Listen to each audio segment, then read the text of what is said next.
to the Great Lakes Regional in Whitestown, Indiana. The elimination game final between Indiana and Kentucky. Winner gets Ohio in the regional final tomorrow. We're located about 25 minutes north of downtown Indy. These two teams still with hopes to get to Williamsport.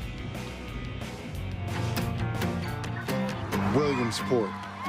This time of year, it's the most magical place on earth. Where moments produce history. Name Mania. Everyone knows the name in the Little League World Series. Kids become superheroes. Lewis Laffey does it again on a walk-off home run. And dreams come true. Toms River, New Jersey win the Little League World Series.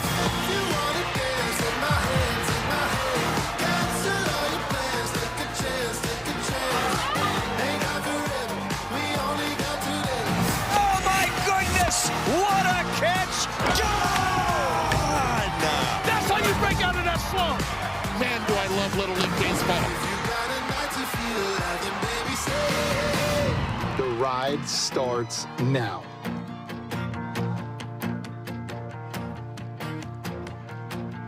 Every single one of these little leaguers dreaming of playing in Williamsport. All begins August 19th. Today, it's just about winning this game. Gotta win it to advance and keep your season alive. The state champs from Jasper, Indiana, and the little leaguers from North Oldham in Grange, Kentucky, making the short trip up north to Whitestown. Both teams with a loss against Ohio.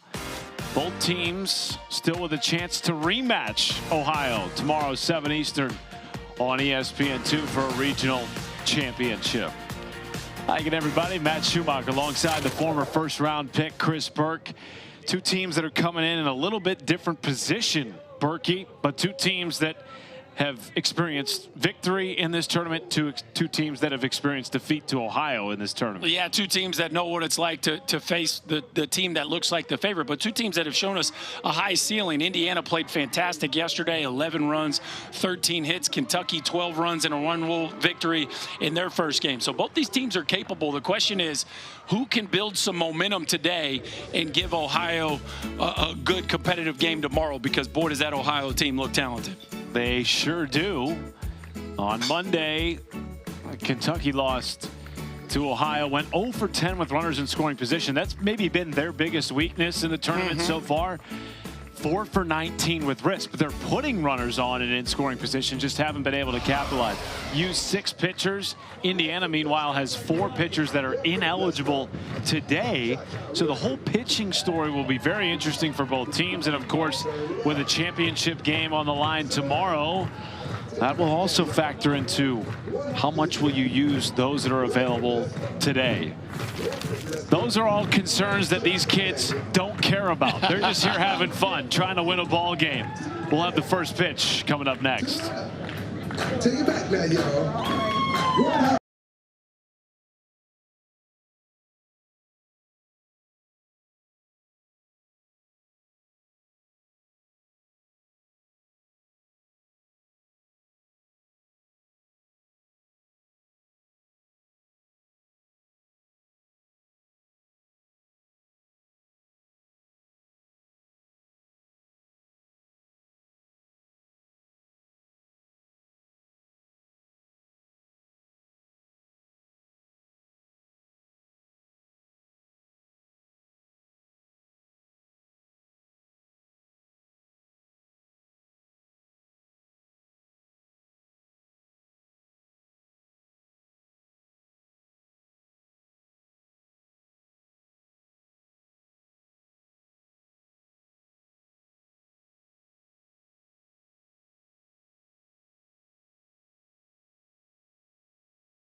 Welcome back to Whitestown for the Great Lakes Region Elimination Final. A look at the map of this Great Lakes region, which only pulls from 5 or 6 different states. Hamilton, Ohio, Westside Little League, they are in the final in back-to-back years. They've been here 16 out of the last 20 years. Meanwhile, Jasper, Indiana, and Grange, Kentucky, representing their respective states for the first time in a little while. For Grange, it's just the second time this decade that they've been at the regional. And their first since 2011, went all the way to Williamsport that year. Meanwhile, this team from Jasper, Indiana, who was last year in 2024, had to beat Brownsburg in their state championship game. Of course, Brownsburg represented Indiana in this tournament last year. And the team from Kentucky, managed by Brandon Berry, will send Corbin Phillips, Tanner Seaman, and Easton Craig to the plate first. They have hit nearly 300 through their first couple of games, but it's been getting the key hit Berkey with runners in scoring position. They'll have to do it today against Hagen Schwenk, who is yet to pitch in this tournament for Indiana. Known as the team jokester, he's going to be all business today. I don't think there's going to be a whole lot of jokes coming out of the youngster's mouth today. He's dialed in. Where's number 12 in a tribute to his pops, which is really cool, and his dad, the manager of this club. So what a big afternoon for the young right-hander.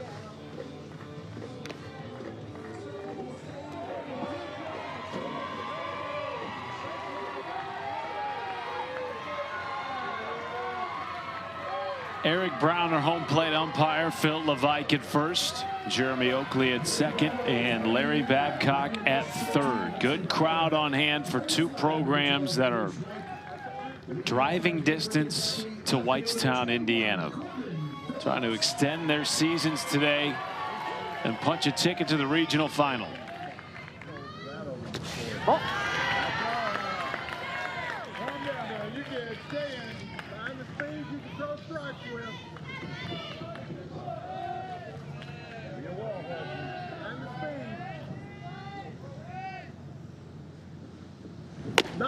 Ball.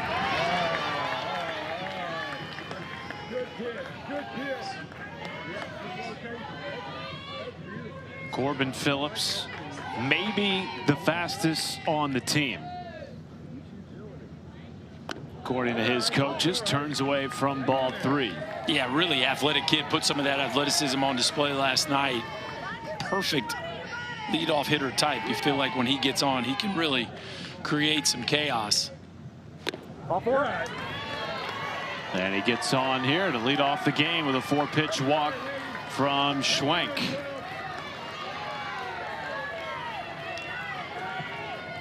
The shortstop, 99, Tanner Seaman.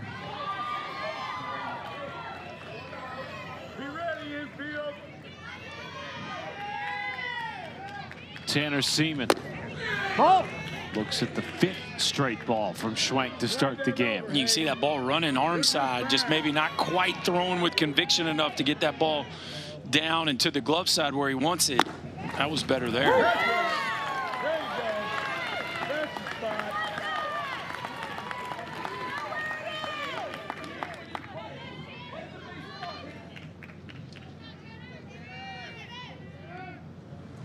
Seaman's lone hit in the tournament so far produced a run for Kentucky in the loss to Ohio yesterday. 1-2. Ball 1 by him.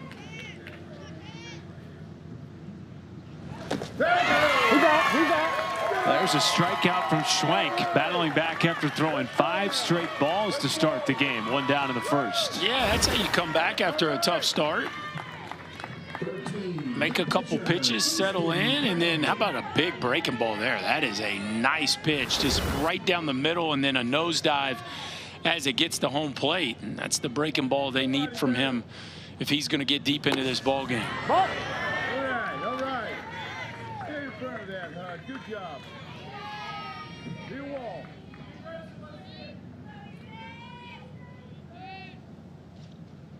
Easton Craig has been a reliable bat for this Kentucky team, which beat Illinois 12-5 on Saturday. And then, of course, as we mentioned, lost 11-4 yesterday against Kentucky, which was not for lack of effort. They went 0 for 10 in that game with runners in scoring position. Certainly had plenty of opportunities. Yeah, you know, that Ohio team, they're not going to give you much, so you're going to have to drive those runs in, and they just weren't able to come up with a big hit. And there was also a ball out there in center field that wasn't an error, but their center fielder Henry Baker just lost his footing, and that changed the way things went too. Right.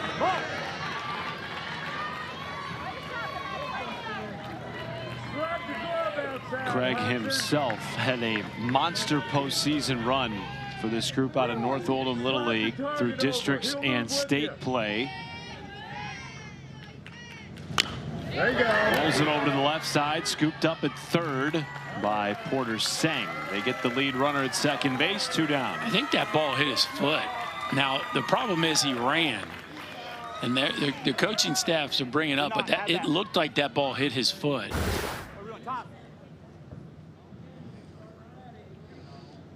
This ball changed directions off the. Yeah, that ball hits his toe.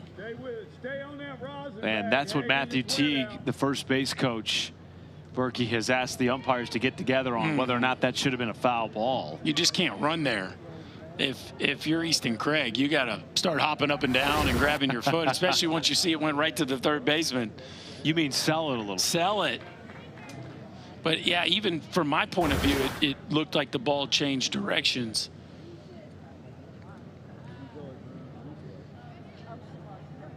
He clips right off the front of those Matt Schumacher J's that he's wearing.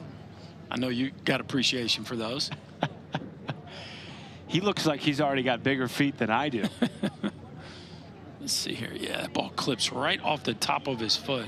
They're going to take a look at it too, Berkey. I think there was enough of a discussion here to review this. Well, notice there's no dirt gumming up. No. Right? So this will go as a foul ball.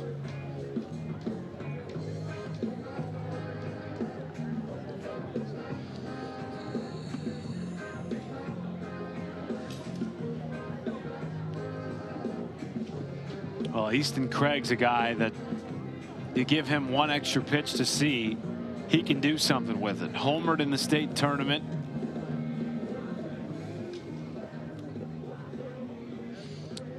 Trying to help Kentucky jump out to the early lead here in this elimination final. Yeah, that goes from 2 outs with a runner on first base to a full count and a runner on first base, and still only 1 out would be my assumption. They're going to see that the way we did. Yeah. The reviews did not go Kentucky's way last night, so they don't look real confident. They are 0 for 2 on coach challenges so far in the tournament. On the whole, coach challenges have not gone particularly well here in this regional. Just a 20% success rate. Credit to our volunteer umps. They're getting it right on the first call. Nailing it.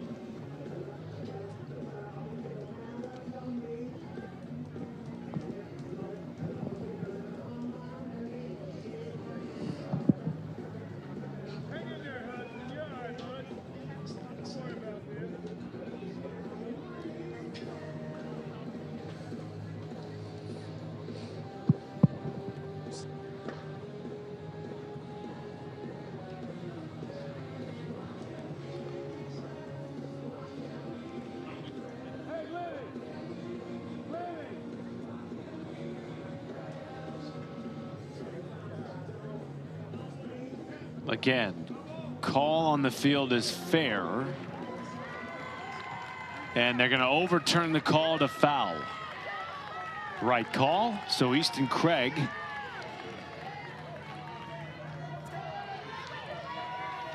will get back into the box. Matthew Teague pleased with the overturn.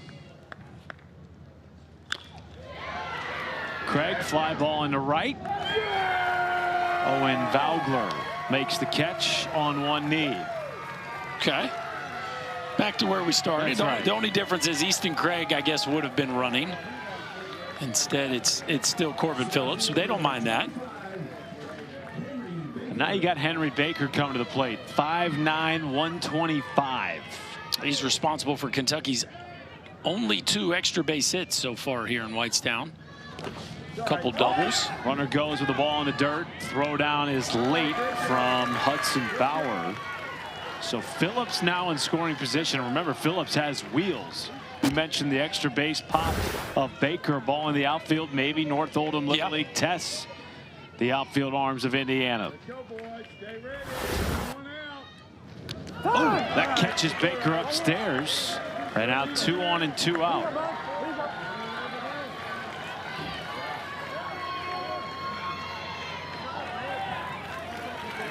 And in steps Wyatt Husband.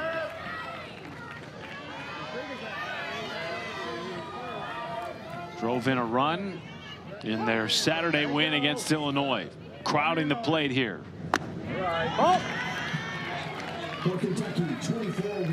A big opportunity for him right here.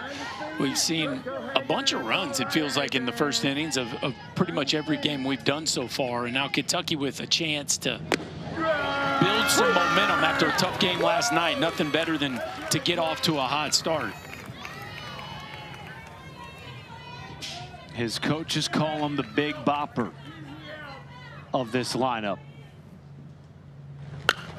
Sends it in the air to center, and it gets over the leaping effort of Zane Bobble. Around third, here comes Phillips. He's in safely on a 2-out RBI single by Wyatt Husband.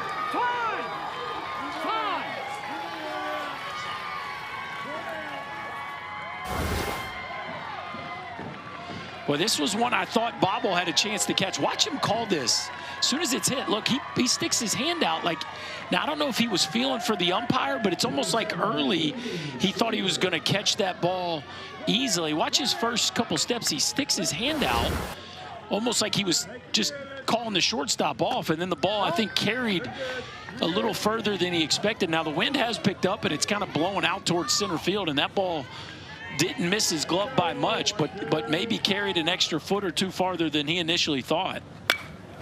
Lincoln Schleter carries it out to center. It is caught by Henry Knies. Wyatt Husband delivers his second run batted into the tournament. Comes with 2 outs. Kentucky strikes first.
Back in Whitestown, good crowd on hand for this tilt between Indiana and Kentucky.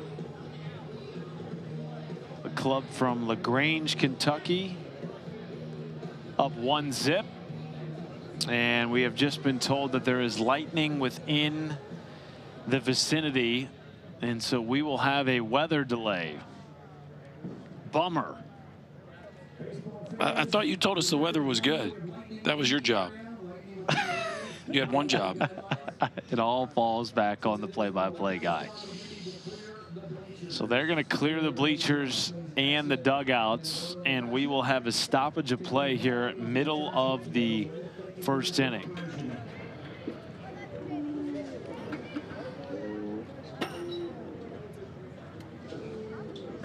We will send you to studio when we come back from commercial and hopefully be playing baseball here very soon.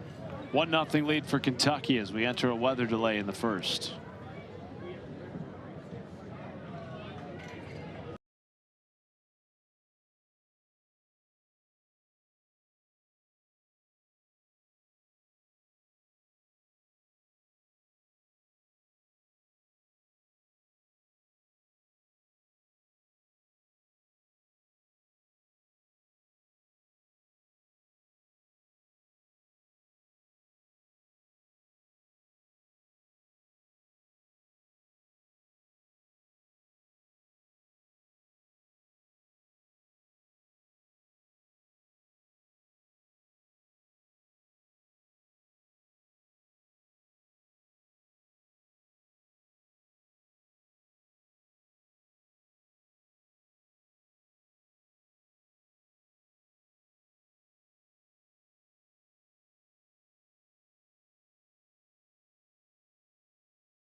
Want to wear tennis shoes for your front. Take your cleats off, put them out.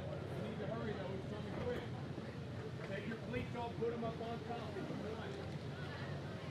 have 1 or 2 minutes to get this done.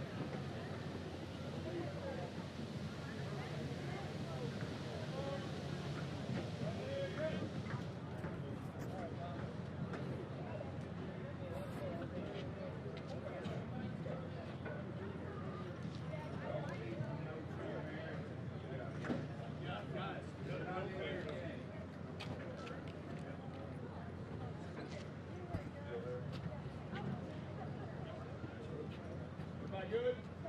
Joe, you good? All right, follow us. Let's go. Hey, we're not stopping. We're not stopping. Let's go straight to the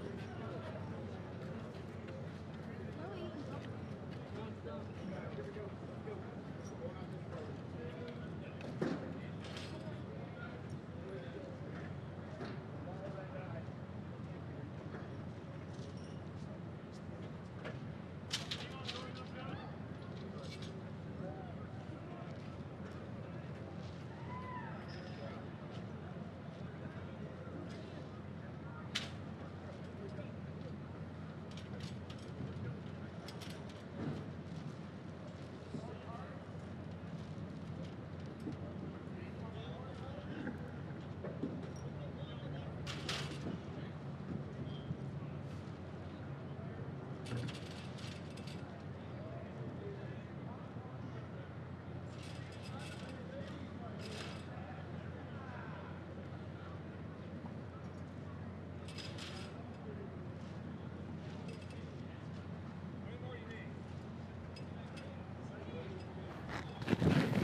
Thank you, gentlemen. We are ready to play. The tarp is off the field after about a 2-hour weather delay. The worst of it, we hope, is in the past, and we're ready to resume baseball in the bottom of the first inning. If you're just joining us, you didn't miss much. Kentucky scored 1 run on 1 hit in the first inning of this elimination game final. And the lone run coming 2 hours ago after Corbin Phillips drew a leadoff walk. Wyatt Husband, floater into center. Corbin Phillips showing the elite track speed, sliding into home, scoring from second base. The lone run of the game to this point. Matt Schumacher, Chris Burke with you. The winner of this game will get a rematch with Ohio in the regional final tomorrow. Both of these teams lost to Ohio. Both of these teams also have a win here. How do you, I mean, I know they're only 12 years old, but how do you get back into the flow after you've been doing nothing for 2 hours? Yeah, definitely a unique situation here for these youngsters. If anybody can do it, 12-year-olds certainly can do it. But they all fired up, right? You get the whole pregame, the build-up. Kentucky puts a run on the board, and then you sit for, I don't know, hour and a half, and now they got to recharge their batteries. I think they'll be okay. Both these teams have played really good ball here in Whitestown at times. Both of them have lost to Ohio, so feels like we got a great game in store. I'm just fired to get it going again. It'll be interesting to see how each team handles the pitching situation, given some guys not being eligible due to pitch counts. You got to think about pitch count going into a championship game tomorrow. But of course, to get there, you got to win today. This Indiana team was beat and no hit 11-0 against Ohio on Sunday. They came back against Michigan, plated 11 runs and hit .474 with runners in scoring position. So they've been a little bit Jekyll and Hyde, two totally different offensive performances. Which one are we going to get today? We are about to find out. They're not facing Ohio, so the stats against non-Ohio teams have been very good. Last time I checked, Kentucky's a non-Ohio team. That's right. So they're liking that.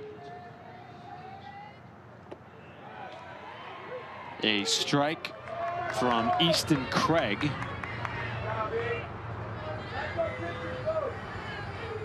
Who has thrown 1 inning already in the tournament.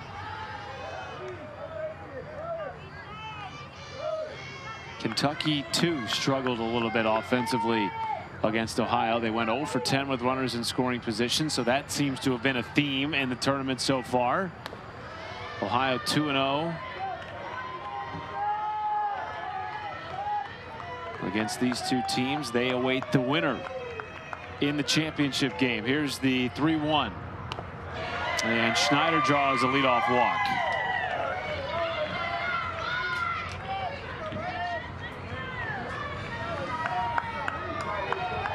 We had a very large crowd before the weather blew in.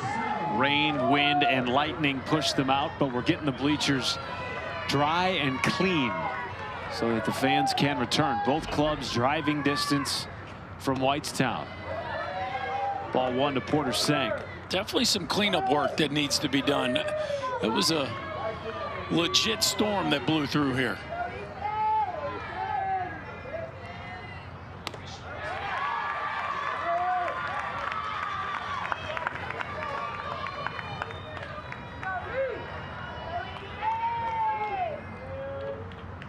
Porter Sang, arguably the best overall athlete on this Indiana team that hails from Jasper, Indiana. Jasper Little League represented the state of Indiana a couple years ago in this regional. And Sang lines it right to third. Could be a double up. It is!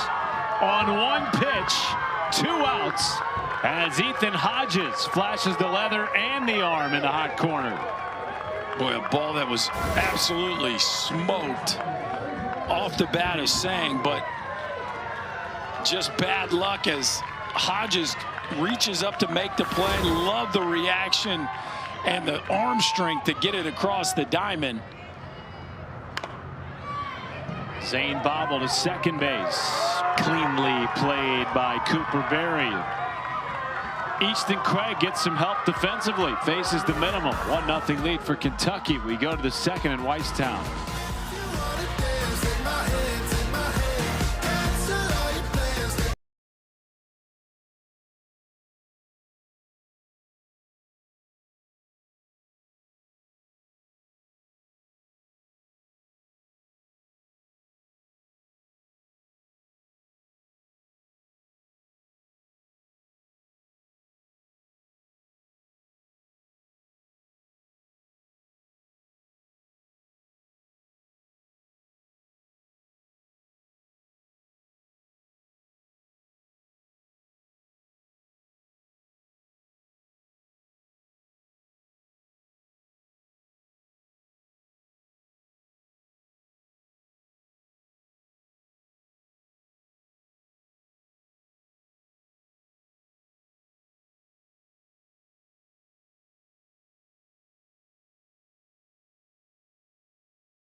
Welcome back to Whitestown, Indiana, LaGrange, Kentucky, home of North Oldham Little League, right outside of Louisville, making the trip up here to Whitestown. Founded all the way back in 1827. The town of a little over 10,000 people has been totally immersed in the success of this North Oldham Little League team, dating all the way back to their run through the Kentucky State Tournament. How quaint is that downtown area? Pretty awesome. We played a little fourth grade basketball game in LaGrange this winter, and I was like checking out around the corner. I needed like a bed and breakfast. I was like, this would be a great night spent here hanging in LaGrange. Imagine back in the day, you ride the train right on into town. Yes. Motion picture-esque. Beautiful. Old town America. But you're right, they are all fired up about this baseball team. And they are heavily invested in Little League baseball. Brandon Berry, their manager, figured there's around 750 kids in the community playing Little League baseball at various ages. Chopper to third, bobbled by Singh. Won't be a play at first, sails on him. Hodges is going to go to second base, no throw.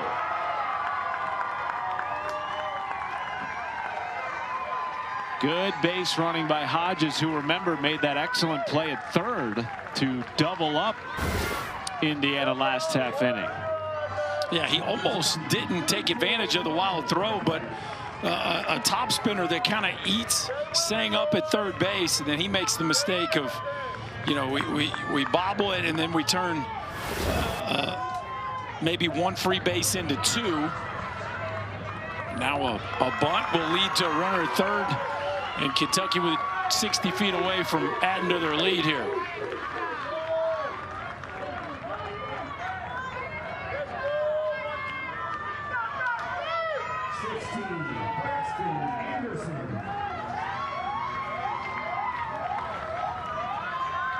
In steps Braxton Anderson with one down.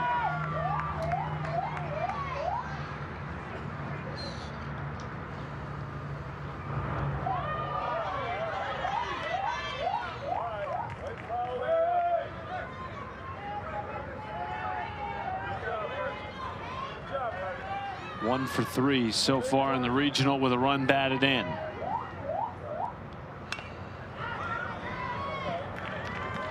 Well, these are these kind of situational bats that really add up throughout the course of a game, especially a game you anticipate being highly competitive. Kentucky playing for one run here by sacrifice bunting. And now you get a couple chances to drive him in from third, but this is the one you really want to cash in on, where you don't necessarily need a hit to do it. His RBI, to your point, was a sac fly earlier in the tournament. But certainly somebody that's capable of knocking in the timely hit. As Brendan Berry told us, many of those throughout district and state tournament play. And now his first base coach, Matthew Teague, calls time.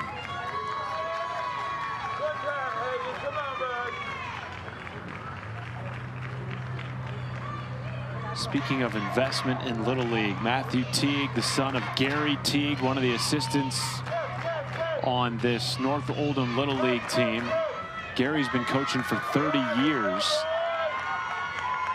And Matthew's grandfather was the first president of North Oldham Little League back in 1962, keeping it all in the family. Family business, North Oldham Little League in the Teague home. There's the 1-2 pitch to Anderson. Goes down swinging. Big pitch from Hagen Schenk, his second strikeout. That's that breaking ball. It's pretty consistent here with Schwenk. When he gets you 2 strikes, he's going to spin that breaker. And that's just a big pitch in a big spot. A late dive on that breaking ball. Anderson comes up empty. Interesting deal for Schwenk. Obviously, he pitched the first inning, and then we went into a 2-hour rain delay. And now he's back out here on the rubber. Easton Craig, meanwhile, never threw a pitch for Kentucky before the delay. Schwenk not bothered by it, seemingly. Filling up the strike zone with a bigger breaking ball. He's got a shorter breaking ball, and the fastball command has been good as well. 0-2 to Seaman. Just missed. Connor Seaman, the twin brother of Tanner Seaman, the starting shortstop for this team from North Oldham Little League. Cue balls it, fair territory, first base line handled by Lane Wright. So Kentucky leaves a base runner at third. Indiana going to try to get on the board in the bottom of the second.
Cost us anything that inning? No. So if you keep this in your mind, is it going to cost us later in the game? 110%. Flush it. It didn't matter. Move on. Move on. Let's go, guys. Outfielders, when there's nobody on base and there is a ground ball in the infield,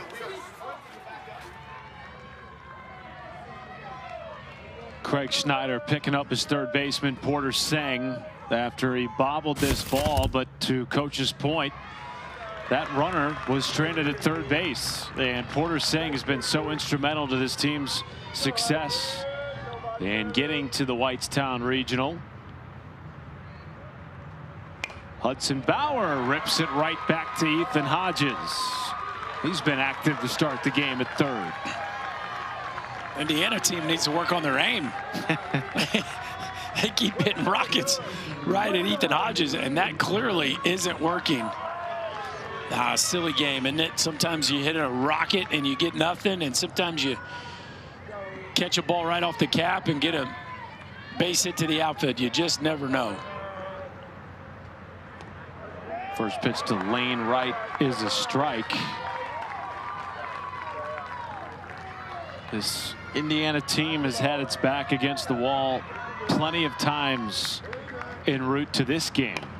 As Wright dribbles it to second base, 2 outs. They trailed in their final 3 games of the state tournament by various amounts, including 6-0 in the state semifinal. Scored 7 unanswered runs in that game. It is a resilient group of young guys that have spent a number of years playing together in the Jasper Little League organization. Both these teams have a lot of history with each other. Both these groups have been together for a long time. It's so neat because when you put these groups together, this is what you picture, what you hope ends up being the end of the journey. Of course, you got one more step to get to, but both these teams putting themselves in position. Jasper, as you said, faced some adversity, but they're still standing.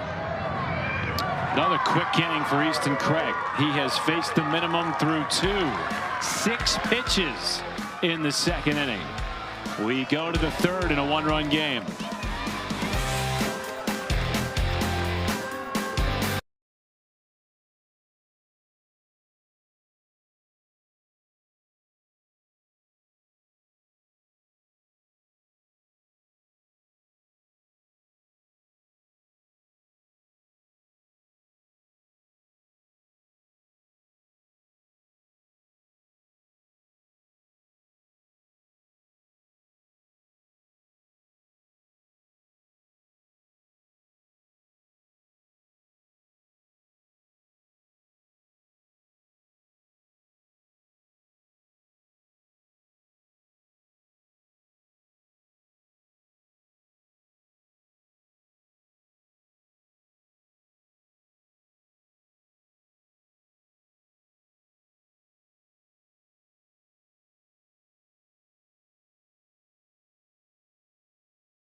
The Liberty come to Indianapolis as one of the hottest teams in the WNBA. 7-1 over their last 8 games, taking on Caitlin Clark and the Indiana Fever at Gainbridge Fieldhouse, just 25 minutes southeast of Whitestown, Indiana.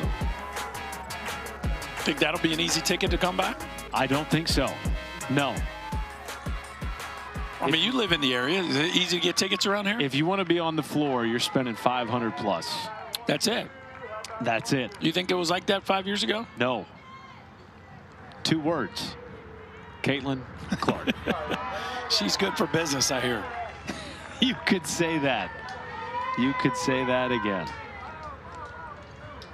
1-0 count to Sawyer Dennison. Bottom 3 in the Kentucky lineup here. They play with 13 on their roster. All 13 will hit as part of Little League Baseball's continuous batting order.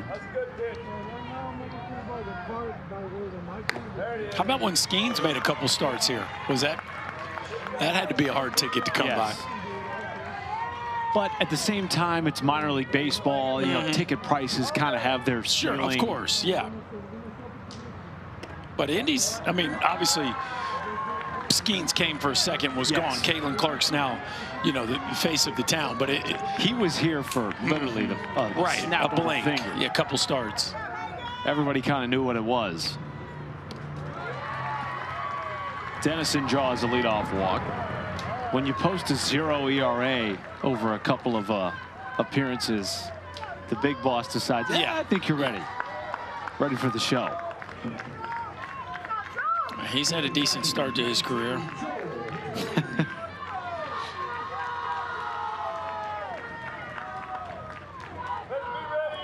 Kentucky's now, Berkey, had the leadoff runner aboard in all 3 innings they've come to the plate.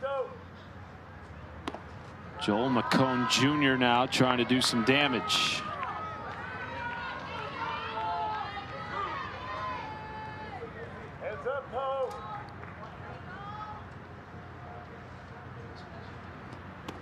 Joel McCone, like many ball players, maybe a little bit superstitious, always plays with a lucky penny in his back pocket.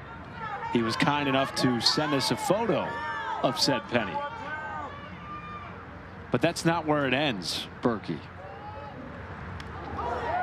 Takes a ball to the body, 2 free passes to start. He's not just wearing the penny in the back pocket. He swings left-handed to get warmed up for games, even though he's a righty. That's part of the superstition. Meanwhile, the training staff here in Whitestown's going to check on McCone. Took the ball right off the elbow. I'm shocked his teammates aren't yelling, "Don't rub it." That's typically the sarcastic response you get from the dugout. He's not listening to them, even if they are. That one caught him right on the bow. Oh, that is no fun. 31 hit by pitches for Chris Burke in his major league career. Does one stick out more than any other as the worst you experienced? Well, I think I told you yesterday, I got hit by Matt Anderson, who actually went to the same high school as me, with 96 right on the forearm. That's the one I still feel the sting the most of. Certain mornings you wake up, you're still rubbing that for multiple reasons. I'm like, wait, bud, thought we were pals here. Look at the infield drawn in for Cooper Berry here. Lane right at first base was, what, 10 feet away from the box? Well, I love it. You're anticipating the diminutive Berry dropping down a bunt, and the second baseman's going to cover the bag. Oh, a little slash here. And they're going to leave the third baseman saying home. So the pitcher would have the third base line. The first baseman has the first base line. And you're making Berry get the ball down the third base line, which is a tougher bunt for a right-handed hitter.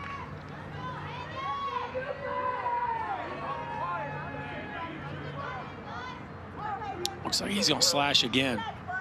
No, yep. Cooper Berry listed at 4'9", 78 pounds. Smallest kid on the team. He's also the youngest. Only young man on the roster going into 6th grade. Brushed back with that pitch.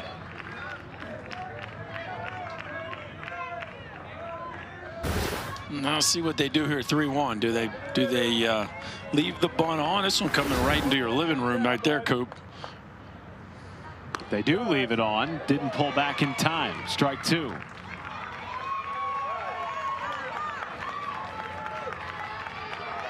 Does he swing away here with 2 on and nobody out? Nope. Gets the bunt down in fair territory, but unable to successfully advance the lead runner. Nice defense by Indiana. That was very nicely done right there by Hudson Bauer. Just knowing you got time, a ball that just barely gets out in front of home plate. Obviously, the runners can't leave till the ball is in the hitting zone, and so he knows he's got time, plays catch with Sang, and they get the lead runner. Coach Teagan, the first base coaching box, not super pumped.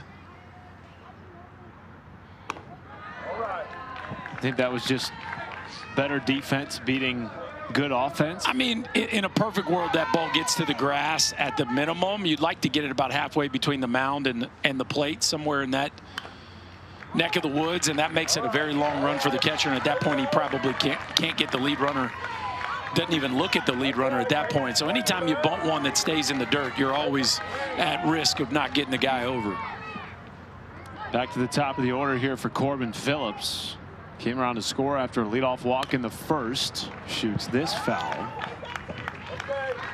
Well, we talked about situational baseball last inning. They bunted to get a guy to third, and they were unable to get him in. Now they're, tried to play a little small ball here, weren't able to get him over.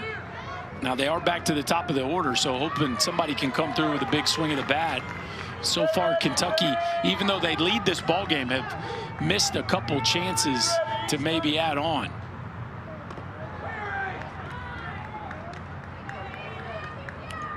Hagen Schwenk in his third inning of work on the rubber for Indiana. Up over 50 pitches. 2-2. Second appearance of the regional for Schwenk.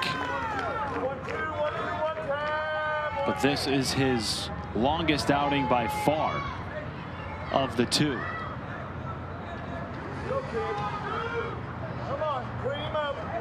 2 on, 1 down, and a 2-2 count. Check swing on a ball in the dirt. Bauer did just enough to keep it in front, and the check swing was appealed. And up the first base line, Phil Levike says he went around. Well, it looked pretty close from up here. See if that barrel goes past. It got way out there. Now, never snapped past his hands. To me, if the barrel stops at the hands, that's one of those that you feel like is 50-50. But he did drag the handle of the bat all the way out there in front of home plate. And you certainly can see why Phil Levike thought he went past the point of no return. There's Tanner Seaman. Quickly 2-strike count on the twin brother of starting catcher Connor.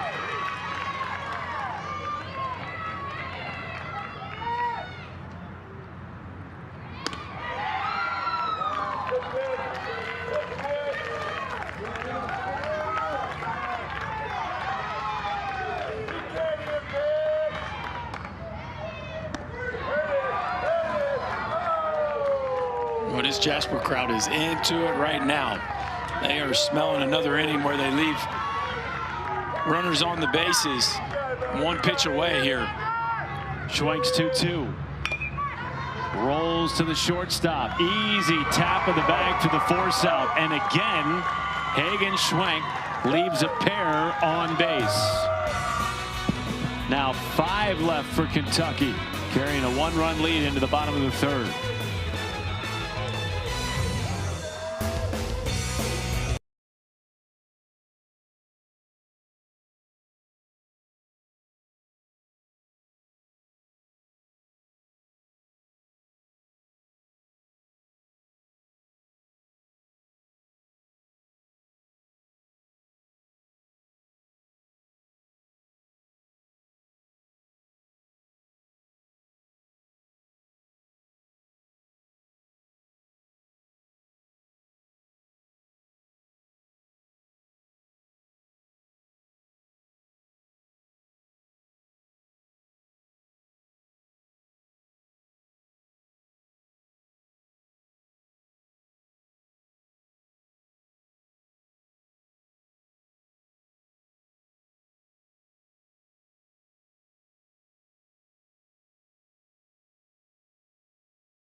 You can find Little League on Facebook, X, Instagram, YouTube, and TikTok at the official handle at Little League. Don't forget to use the hashtag LLWS. My cousin Michael in the house today, getting a little, he's on the Soch. What's his social of choice? I have to ask him. I don't know. Got to be Facebook. You're guessing Facebook? I'm guessing Facebook. Feels safe. Greer Werney leads it off for Indiana. There he is. In town, living in Jasper these days, came to support the local team. Well, after the Jasper Little League team won the Indiana State Tournament, it's a big German community down there. Every summer they have a German festival with a parade. The team was a late add to the parade, as this is lifted into left field off the bat of Werney, and the first base knock of the game for Indiana. And the whole town was there supporting this team, Berkey. Yeah, there's a lot of energy and enthusiasm around this Jasper Little League team, and they are making their fans proud. Still alive here in their Great Lakes semifinal, playing for a chance to get to the championship game tomorrow. Ball gets past Connor Seaman. Werney easily up to second base. Now the tying run in scoring position in the bottom of the third.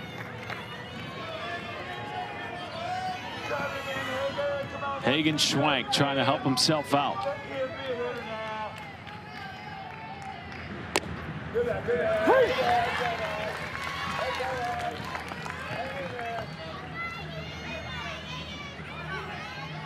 Singled and scored in the win against Michigan.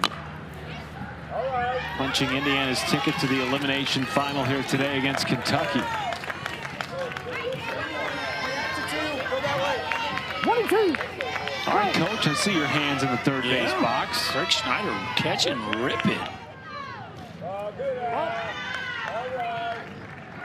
Something tells me he's fielded a few ground balls in his day. Well, he did play collegiately at Anderson University here in the state. 2-2 to Schwank. Rolled to third. A look back at the runner across the diamond. That's great base running by Werney. Waiting for the look from Ethan Hodges.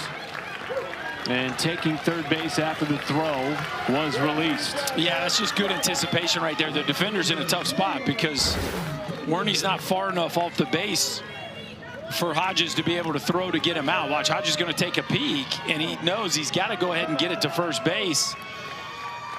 But the anticipation there of Werney, a good jump and fast enough to get there.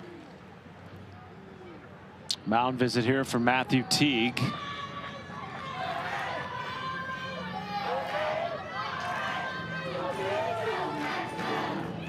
A very active young coach in the LaGrange community. Coaches all these sports imaginable, including the freshman basketball team. Anything to the outfield, we're tagging. Okay. He's coaching them up. There's no question about it. We got both sides doing it. Craig Schneider coaching up the offense, and Matthew Teague on the defensive side of things. Let's see whose squad responds. Owen Vogler shoots it to the right side. Only play at first. Throw comes home. It's late. We have a tie ball game in Whitestown. On the RBI ground out by Owen Vogler. It's interesting they chose to play the middle back and there's that ground ball to second base. You know, what would have been the case if he's in here? Right? If he's in here, you probably throw him out at the plate, but they play the infield back. The run scores, and we got ourselves a tie ball game. Owen Bauer fiend. One hops it off the chest of the shortstop, Tanner Seaman. A star for this team from LaGrange. Gets him out of the inning. Indiana strikes on an RBI ground out.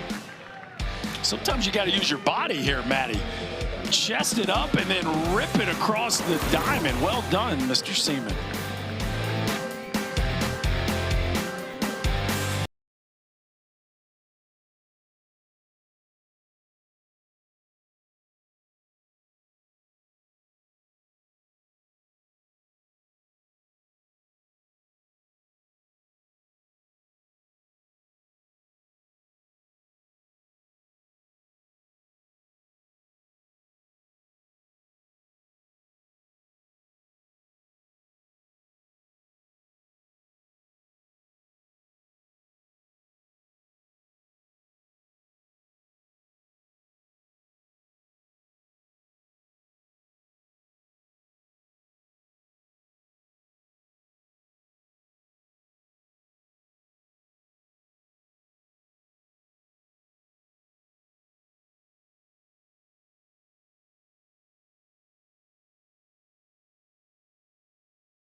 The Kentucky crowd is fired up out of the Grange, Kentucky, a little over 2-hour drive south of Whitestown, Indiana, making the trip.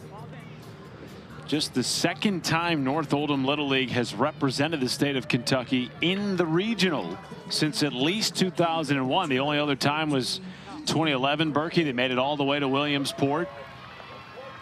The coach of that Williamsport team actually came out and spoke to this team after they punched their ticket to the regional. Just give them some insights, a little bit of an idea of what to expect on this big stage. I haven't been here often, but they're 1 for 1. So looking to keep that streak alive. It's a pretty good track record.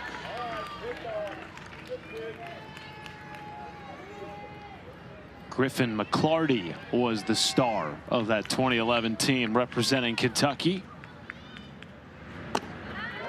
Went on to play college at Charleston, be a draft pick, talented young man.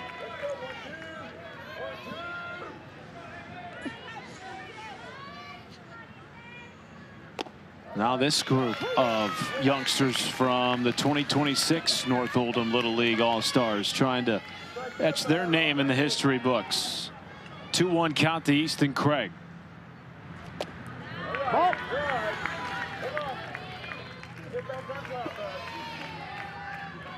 He was a monster in the state tournament. Hit a home run, pitched a shutout.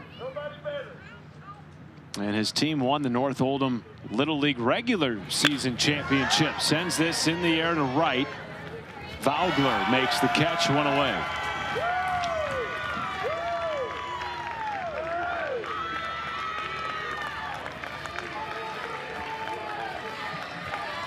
It's the second regional appearance for this team from LaGrange, as well as the team from Jasper. Now they have some recent history doing so back in 2024. They had to beat the reigning state champs Brownsburg this year to get here. Meanwhile, Henry Baker is aboard for the second time today. Henry Baker continuing to have himself a really nice regional here in Whitestown. Now 3 for 4, couple doubles and a rocket single. Just a good looking athlete. Tell you what's not good looking is that sky in the background. Am I not supposed to say that? I'm all done policing you. You break every single rule of the booth known to man. There's a good swing off the bat of Wyatt Husband, who, remember, drove in the only run of the game for Kentucky back in the first.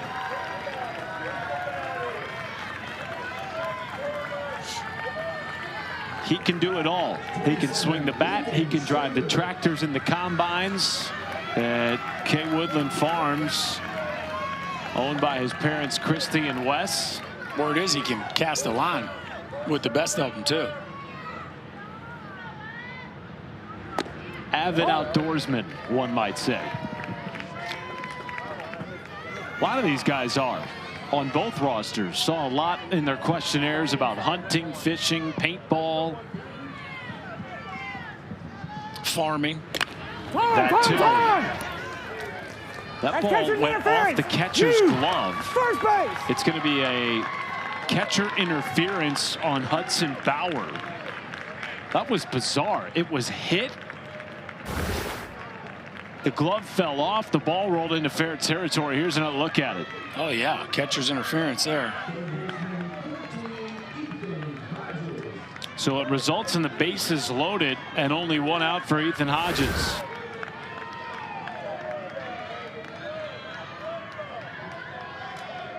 Schwenk nearing 70 pitches. And time is called.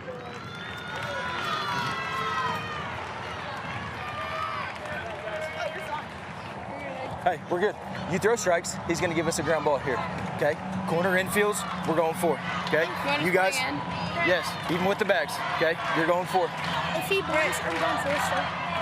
Yeah, I don't see him bunting though. Okay? Playing grass. Yeah, you guys are good. 2 ball up the middle. Okay? Corners, we're going for. Everybody good? Huddy. Hey, throw strikes. Let him hit it. He's going to hit a ground ball somewhere. Let him play. Let him play.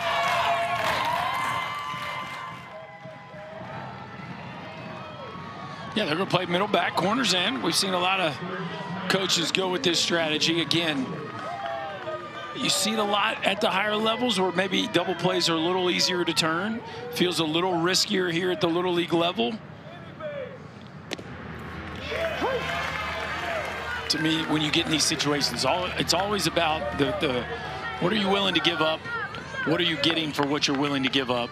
Obviously, by coming in, you're giving up some range, but you're getting the opportunity to cut down a run at the plate. And yes, you're not going to get a double play, probably throwing the ball home, but the question is, how often are you going to turn one in the middle infield too? So these managers are always weighing those things when they make these decisions. Hodges chops it right back to the rubber. Coming home is Schwank, and they keep a run off the board. 2 down in the 4th, bases loaded again. That was a spectacular play. That ball looked like it was headed to second base and was going to be the exact ball that I was just talking about. That just wasn't hard enough hit to turn 2, but you're not going to get it out of the plate because the second baseman Bobble's playing back, but instead Schwank makes the play, rips it home, and we still got ourselves a top ball game. Wyatt Burkhardt at the plate.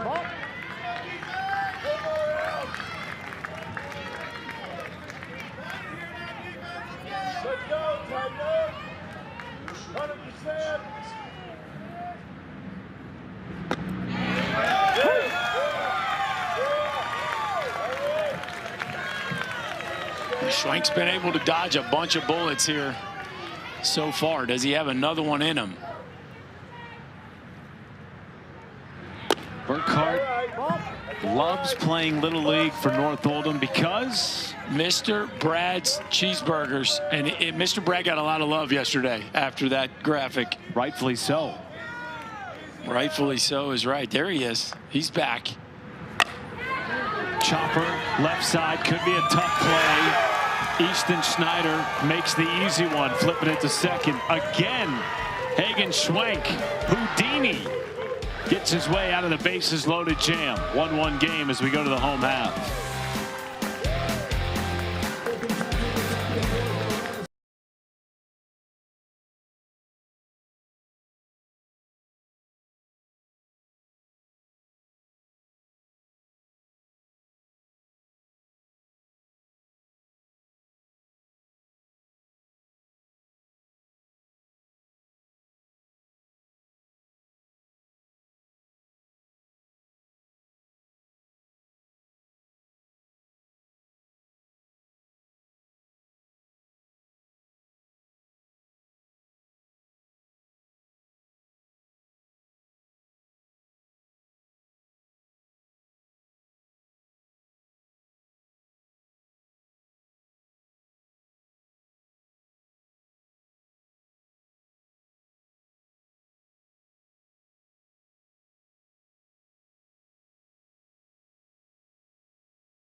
We've had some weather in the area. This was one of the coaches' last half inning.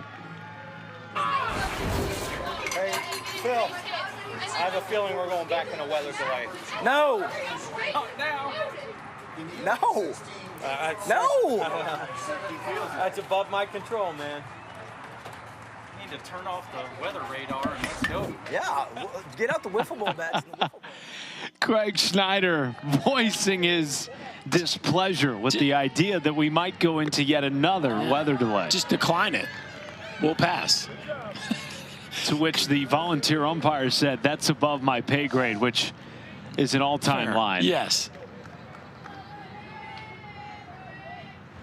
We had a 2-hour rain delay between the top of the first and the bottom of the first. Good defense there by Ethan Hodges, who's just been a vacuum at third base. They get Henry Knies. Man, he's shown off a really strong arm as well. Hodges doubled off a guy in the first, and now here you can see just a lot of arm strength. That ball is flying across the infield. And Easton Craig's pitch count remains exceptionally low. Popped foul off the bat of Brandon Keyser. He has not thrown more than 10 pitches in a single inning to this point.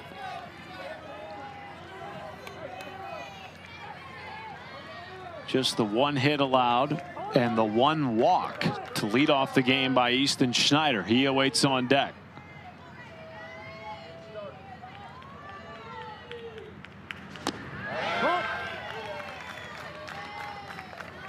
Yeah, we don't often look up in the bottom of the fourth and see sub 30. Particularly when the other pitcher's thrown almost 70 going into the last inning. Bunt dropped down by Keyser. And that gets away from Easton Craig into right field, giving chase Burkhardt up to second. Now thinking three. Oh boy. There goes Keyser in under the tag. He almost didn't do it. Stumbled over the second base bag as he looked a little bit hesitant and decided to go anyway, and it pays off in a big way. Yeah, this was going to be a tough play from the jump. See, there's that ball kind of equidistant between home and the mound, and Craig probably shouldn't have thrown it from here. Schneider is trying to bring him the whole time. There's a little bit of hesitation there that almost cost him, but just enough speed to get in there ahead of the tag. Schneider's like, man, trust me. A lot of foul territory here. One bad throw can lead to two bases like we just saw. And now Matthew Teague trying to collect his defense and his starting pitcher, Easton Craig. Loser of this game, season comes to a close here today. Winner advances to take on Ohio tomorrow in the Great Lakes Region Championship with a trip to Williamsport on the line. And now back to the top of the order. Easton Schneider. His dad in the third base box, the go-ahead run at third base. Infield drawn in. Shoots it into right. And it's off the glove of Burkhardt. Extra bases for Schneider. And he gives Indiana the lead.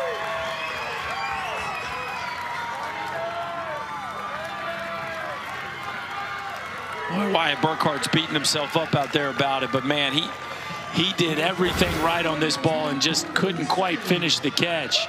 Got a fantastic jump. Look, I mean, he is right on line to make this play. Ball just tips off the edge of his glove. Probably going to be a sac fly anyway.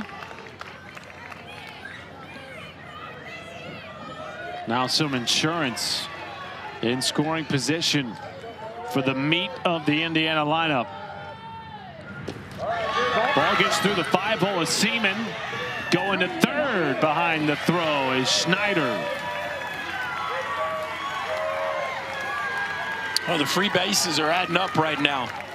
And Schneider, as big and long and athletic as he is, he's going to take advantage of every ball in the dirt he can. Great read and in there easy. I mean, they're not going to get the runner out of first, but there's two free bases on the throwing error. Now, obviously a play in right field that was a very tough chance, but then a ball between the legs of Seaman, and Kentucky defense has really aided this rally here by Indiana. Quiet first two innings for Indiana. Easton Craig faced the minimum, no hits. Yeah, you got. Are you gonna do a courtesy The runner? lone base runner reached on a walk. Bats have come alive last two innings. It's interesting. Kentucky's playing the infield in, but for whatever reason, their first baseman, Wyatt Husband, is the furthest back of them all. And typically, if you get a ball hit to the right side from a right-handed hitter, it's typically weaker contact, but you got the infield playing in across the board. He's moving in a little bit.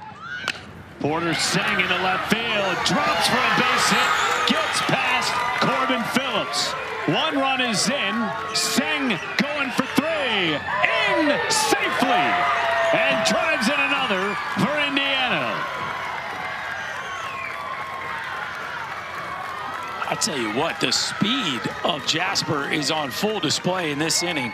That's now 3 runners in a row. Keyser, Schneider, and Seng that have been very aggressive on the base pass. And this is just unfortunate here for Kentucky as Phillips loses his footing and Seng just puts the gas pedal down and gets in. Look, what appears to be just ahead of the tag. Looks like we're going to have a challenge. Big swing from Porter Seng, who was a clutch hitter in Indiana's run through the district and state tournament play. Couple looks at this review here at third base.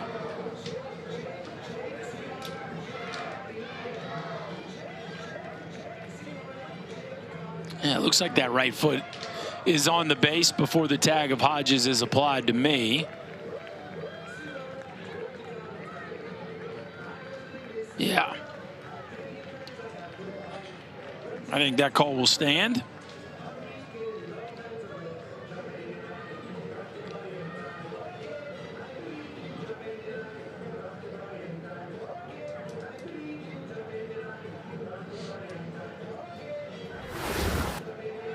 All right, Seng is one of the young men that has been playing with this group of youngsters for the last handful of years.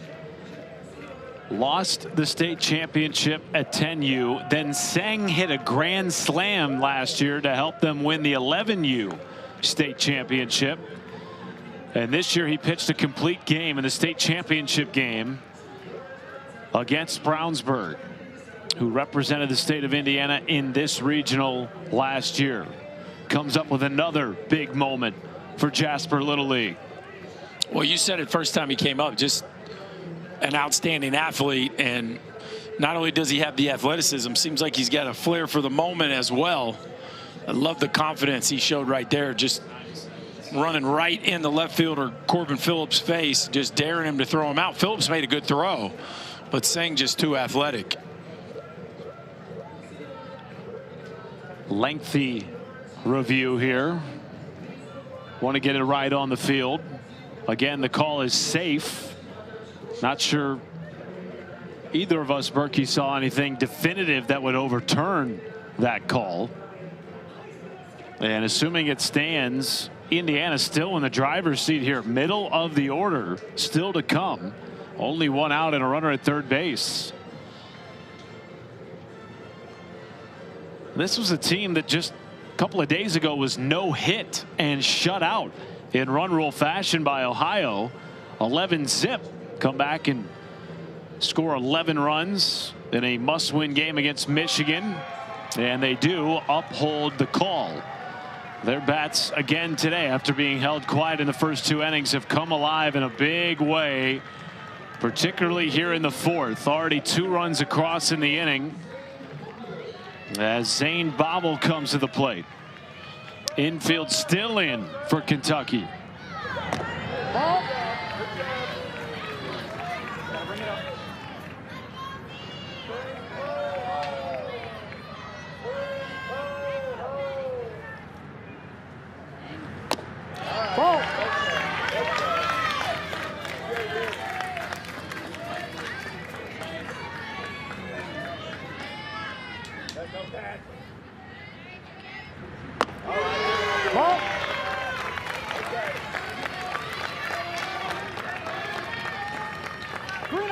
Well, we talked about how efficient the pitch count had been for Craig coming into this inning, but the pitch is starting to stack up here in the fourth.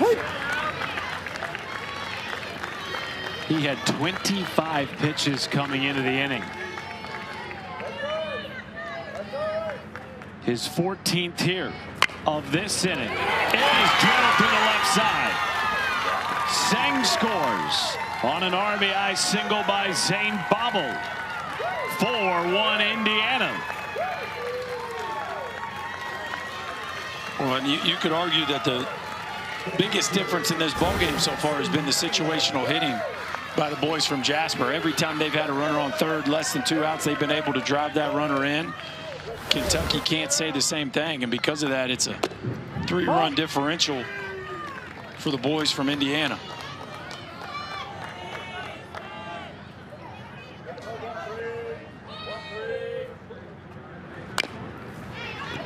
Back to me.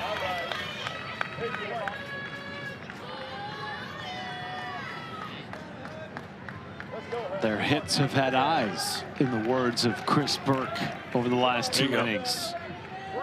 Some hard hit balls in the first 2 innings, just right at defenders. That's foul, that's foul. That was tipped by Hudson Bauer. They will send Bobble back to first. Indiana 3 for 5 with runners in scoring position today. Kentucky, to your point, just 1 for 9. There's the 1-2 to Bauer.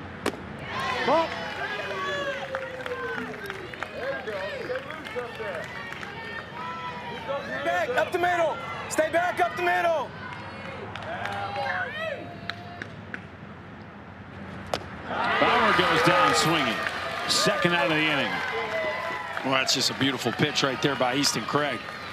When he needed one, he got to stop the momentum and get his boys back in the dugout. He pulls the string here on what looked like a pretty good breaking ball. Yeah, the pitch that came out of the hand nice and flat, and then takes a nosedive at home plate. And Hudson Bauer comes up empty. Right, chopper to third, gloved by Hodges, and that gets Kentucky out of the inning. But Indiana plates 3 on 4 hits. And the team from Jasper Little League all of a sudden with a 3-run lead as we go to the 5th. A spot in the final on the line.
Schwenk back on the rubber for Indiana. He is nearing the pitch count limit for a single game in Little League Baseball, which is 85.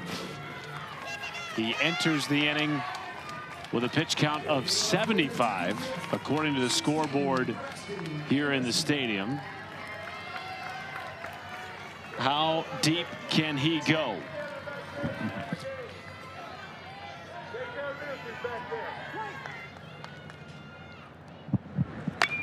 Braxton Anderson, first pitch swinging, drops it in fair territory.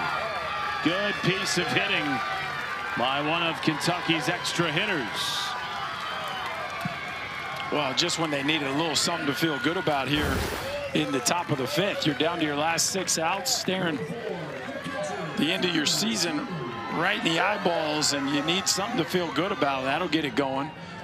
A leadoff knock. 4 of the 5 leadoff hitters have reached today for Kentucky. That hasn't been the problem. The problem has been getting those guys around to score. They've had plenty of traffic. They just have not been able to come up with the big hit. Connor Seaman looks at ball 2. Kentucky, Berkey has had 9 at-bats with runners in scoring position. Just once they have tallied a hit. Seaman as tough as they come in the bottom of this order. A great wrestler in the state of Kentucky, as well as starting catcher.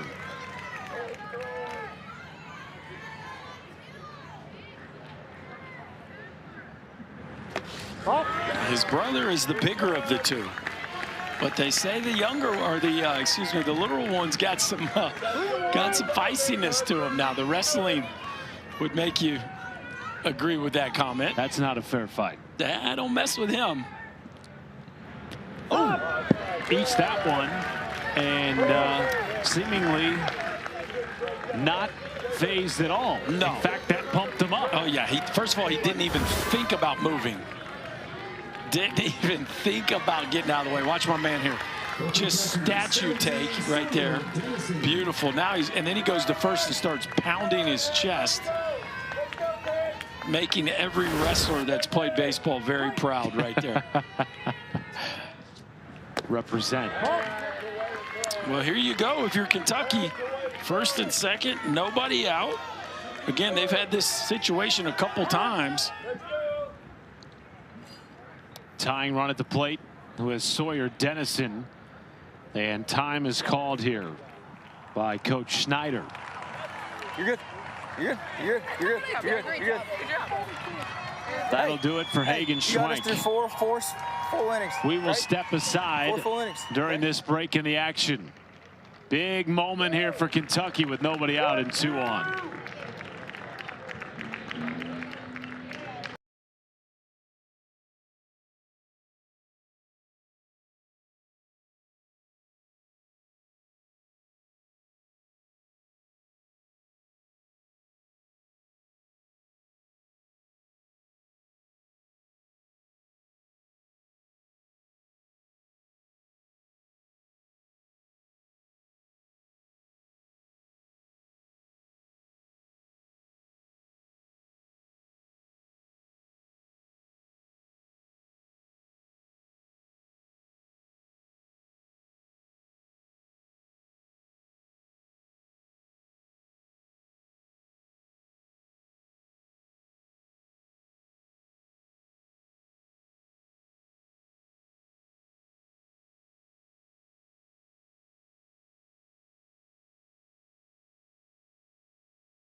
We are back here in Whitestown.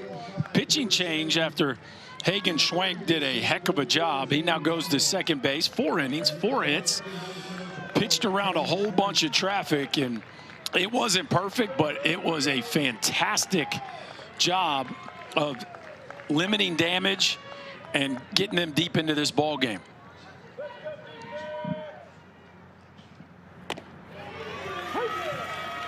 Now he moves to second base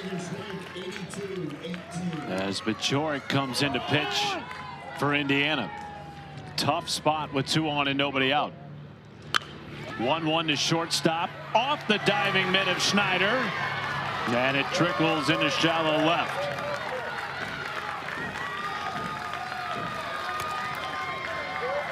Bases loaded, and the tying run aboard for Joel McCone Jr.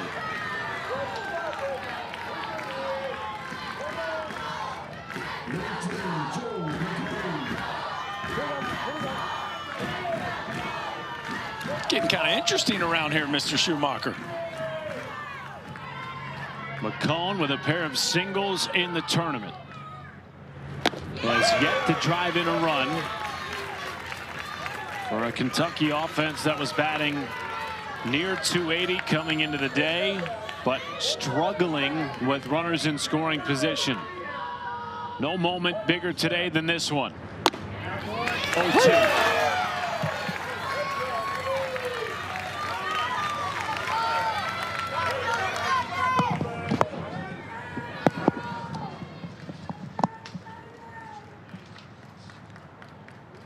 And there is a break in the action here. Matthew Teague out of the first base box.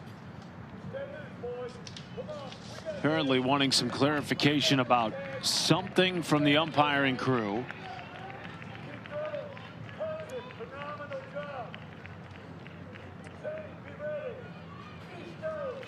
Whatever they were asking for or about seems to have been cleared up. 0-2 count to Joel McCone Jr. Tying run at third. Bases loaded, nobody out in a 3-run game. Winner advances to take on Ohio in the regional championship.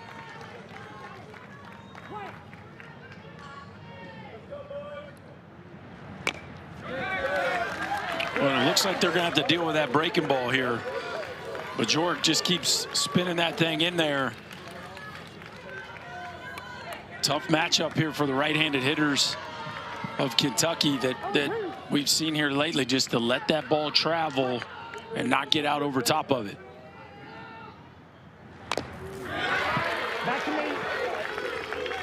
McCone, a guy that leads by example through hard work on this team.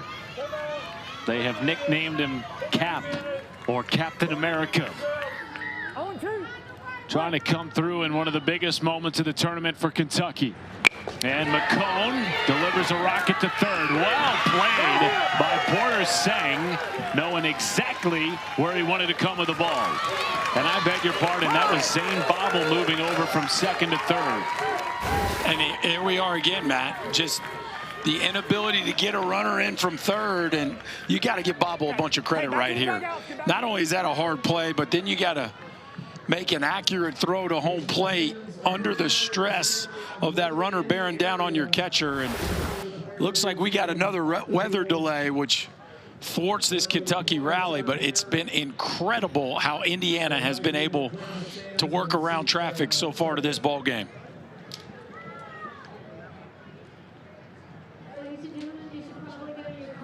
The fans are exiting the stadium, and we are taking a break with the bases loaded and the tying run at first base here in the top of the 5th. We will send you to studio with Murphy and Runes on the other side of the break.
We are, yes, back in Whitestown, Indiana. And yes, we are going to resume playing baseball after 4 hours and 38 minutes of delays. 2 different weather delays, one in the first, one in the fifth. We will resume this game with the bases loaded for Kentucky. Tying run aboard with 1 out in the fifth. Indiana trailed this game 1-zip. Then Owen Vogler in the third had an RBI ground out. The fourth inning was the big inning for Indiana.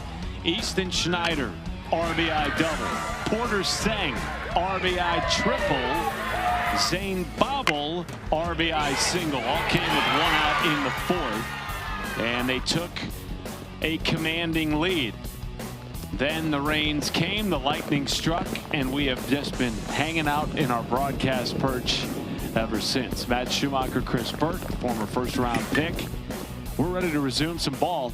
What's really interesting, Berkey, is that it felt like Kentucky finally had some momentum in the top of the fifth inning. Bases were loaded. You could tell their coaching staff was disappointed that we were going to have a delay, and now they're back on the field 2.5 hours later. But they definitely had some momentum. I think the question is, as we take a look here at our bracket, and we are playing to see who faces mighty Ohio in the championship game tomorrow night, 7 o'clock on ESPN2. And Indiana trying to thwart that momentum that Kentucky built 3 hours ago. But it's a situation where Kentucky, this scoreboard could look very different if Kentucky could just figure out a way to get a big hit. They have had runners on all day long.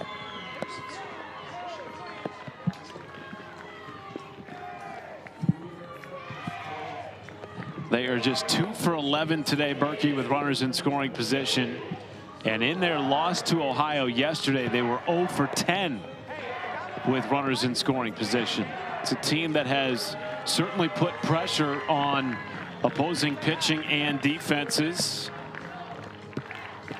The key in this moment, can they drive them in? They've had 5 hits, 3 walks. Indiana's made 3 errors. So you just think about how many base runners. That's 11 base runners for the Kentucky team.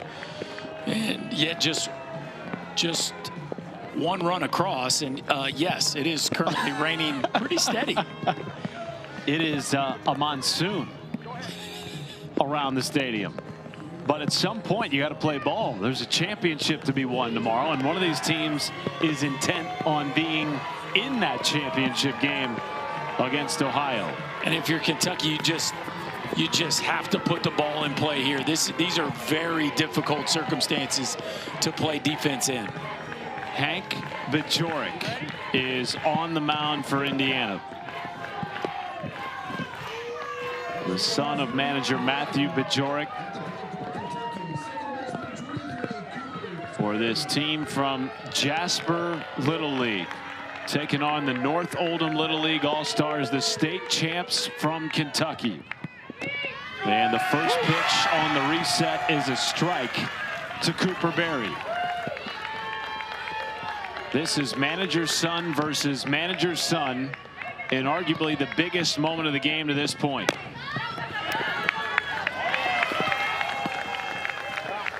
How about that? Skipper's son versus the skipper's son here.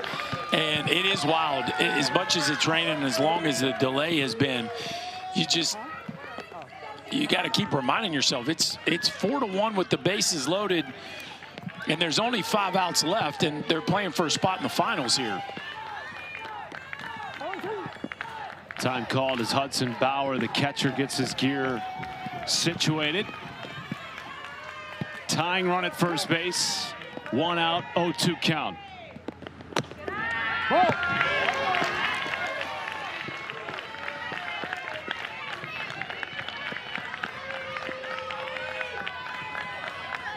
Double play gets Indiana out of the inning.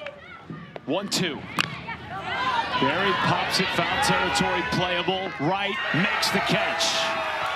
In foul territory with a late adjustment. 2 down.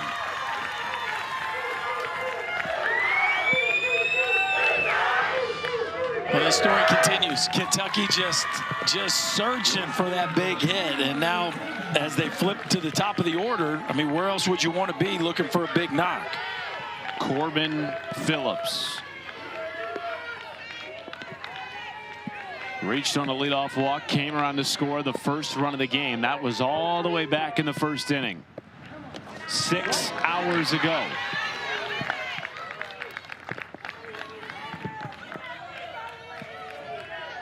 Had a monster 2-run double in the win against Illinois earlier in the tournament.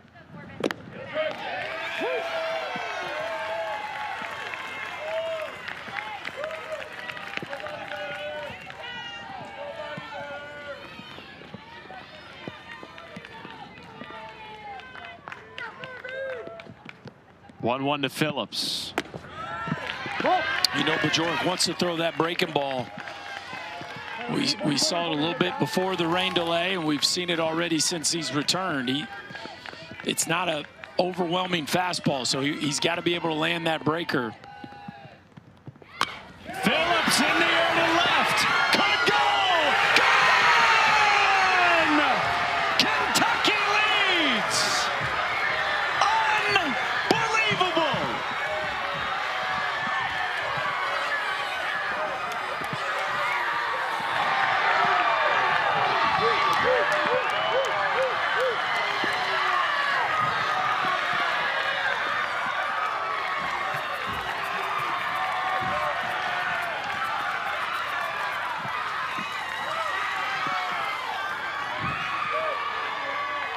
You said it, Berkey. Who would you rather have up in a must-hit situation? Wow!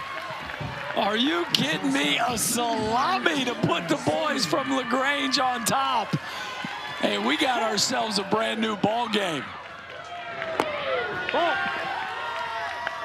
One foot in, big guy, 1 foot in. Corbin Phillips, 8 pitches after a 2.5-hour weather delay, turns this game on its head. From down 3 to up 1 with 2 outs in the top of the 5th. Well, we've been waiting for Kentucky to have a big swing. Does this count, Matty? Does a salami count as a big swing? A launch through the raindrops. And the emotion, man, it just doesn't get much purer than that. First home run of the tournament for Kentucky.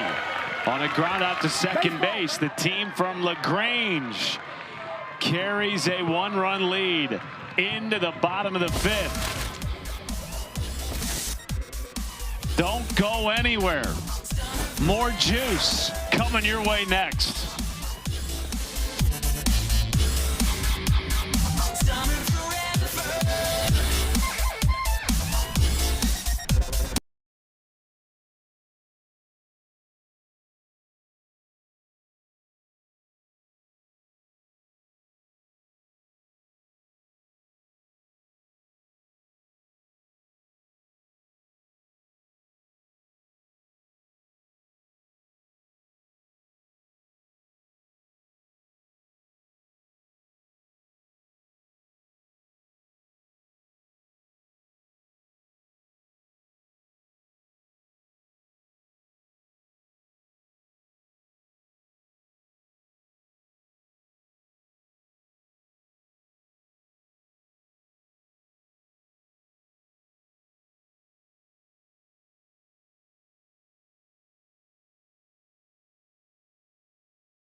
Greg Schneider, always positive. Mic'd up And the third base coach for Indiana, who enters the bottom half of this inning down 1 after they led by 3 to start the inning. I mean, at the end of the day, you're down 1 run with 2 ABs. It's not a terrible place to be. Hank Bajorek, hopper to third, scooped on the run by Hodges, who has been as sure-handed as one could ask in the hot corner. He has really been impressive. And that's a range play, because if you make your shortstop field this ball, it's probably an infield hit, at the least a very difficult throw. Always love when your third baseman ranges to your left and takes that one away from your shortstop, makes it a much easier play. Greer Werney with 1 down, and the base is clear. Comes up swinging.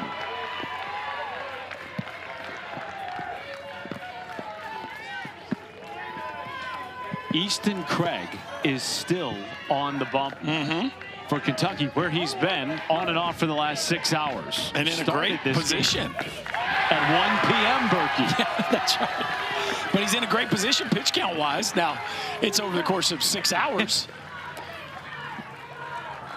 His velocity has a chance to be first time called by Craig Schneider. He's not blowing anything by you. We can't look to pull a baseball this way. We have to look to hit a baseball this way, okay? Stay back, stay down in your legs, read the pitch, and drive it, okay? Look fastball, react to the spin. If you see the spin, stay through the baseball and hit a gap. Let's go. That's your confidence, coach.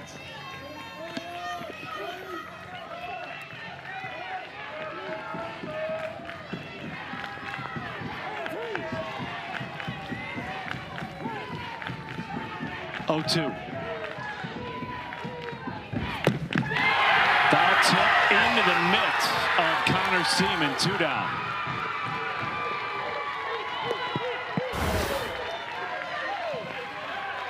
Well, you can feel the momentum right now for the boys from LaGrange. This is an excellent defensive play to start the inning. Now, foul tip goes into the mid of Seaman. And that hits Hagen Schwenk.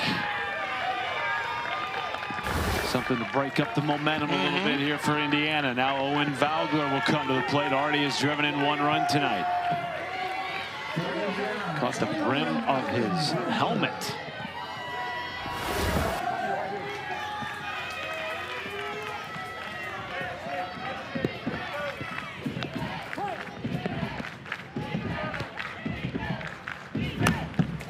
Well, Indiana's coming up here and getting their swing. Yeah, they are.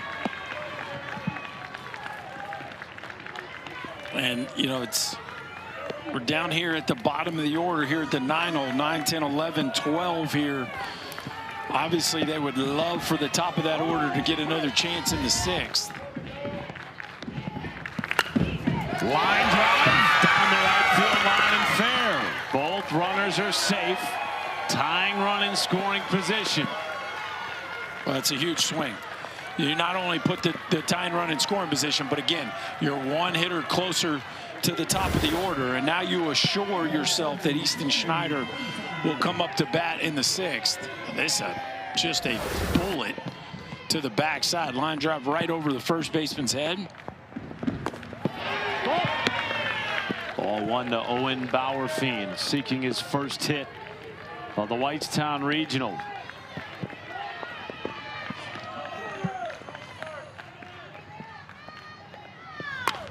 Up the middle, and it bounces into center field. They will wave Schwenk.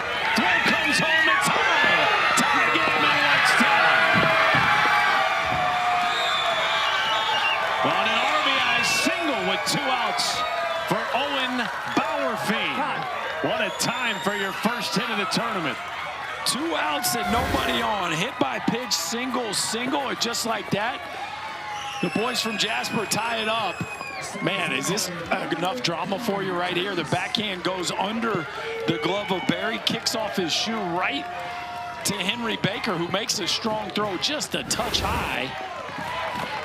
And the drama builds. Henry, swing hard! Go ahead run in scoring position Read the ball in the again dirt. for Indiana. Read the ball in the dirt. Hey, hands inside the baseball, okay? Hey, breathe. Breathe.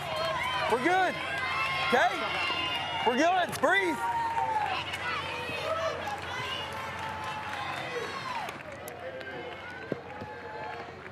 Craig Schneider played his college ball just down the road at Anderson University on the east side of Indianapolis. Now coaching his team one game away from a regional final on the west side of Indianapolis. Here's Henry Knies.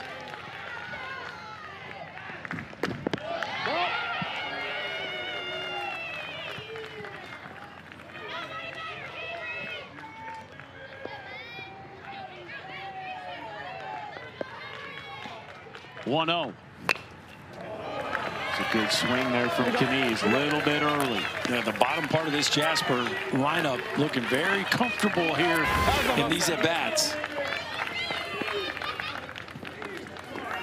Coach Schneider trying to make a play down here. What we got? Uh-oh. Uh-oh. Careful.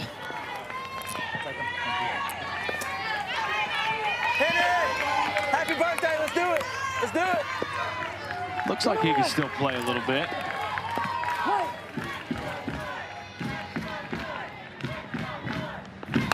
Knies, dribbler back to the rubber. Fielded by Craig. And Kentucky's out of the inning, but not before Owen Bauerfein delivers his first hit of the tournament. A 2-out RBI to tie it at 5. Well, neither one of these teams are going to go away. The clutch hitting continues to impress. Stay with us, folks. We got a big finish coming up.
A whole lot has happened since we returned from a 2.5-hour rain delay. 2 outs, bases loaded, tying run is on. Corbin Phillips says, forget all that, I'm going yard to take the lead for Kentucky with 2 down in the 5th. Stunning Indiana, but then in the bottom half of the inning, Owen Bauerfein, first hit of the tournament, Berkey, drives in the tying run. Yeah, Indiana, 2 outs and nobody on. The bottom part of their lineup delivers, and after the 4 spot in the top of the 5th, Indiana ties it up with 1 of their own in the bottom, and we got ourselves a 5-5 ball game here headed to the 6th. Easton Craig, who has pitched so efficiently today, still just 59 pitches, leads it off in the middle of this order for Kentucky. 3, 4, and 5 due up for the team from LaGrange.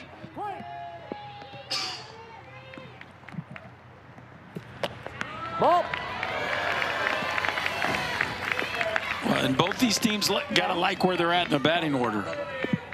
You got a Kentucky club that's at 3, 4, 5 here in their batting order. Uh-oh. Oh, boy. Deep shot to center. Craig sends it off the wall. stay put with a stand-up leadoff double. Ooh, I thought that had a chance to go after watching the ball from Corbin Phillips sail out of here last inning.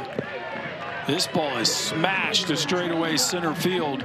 Easton Craig has had himself a day on the mound, and now he gets into one to straightaway center field. This ball comes up about 10 feet short. Knies just never had a good beat on it. Ball lands just over his head, and well, what a way to start. A leadoff double. Go ahead run in scoring position, nobody out. The cleanup hitter, Henry Baker. Good off speed from Badgerick.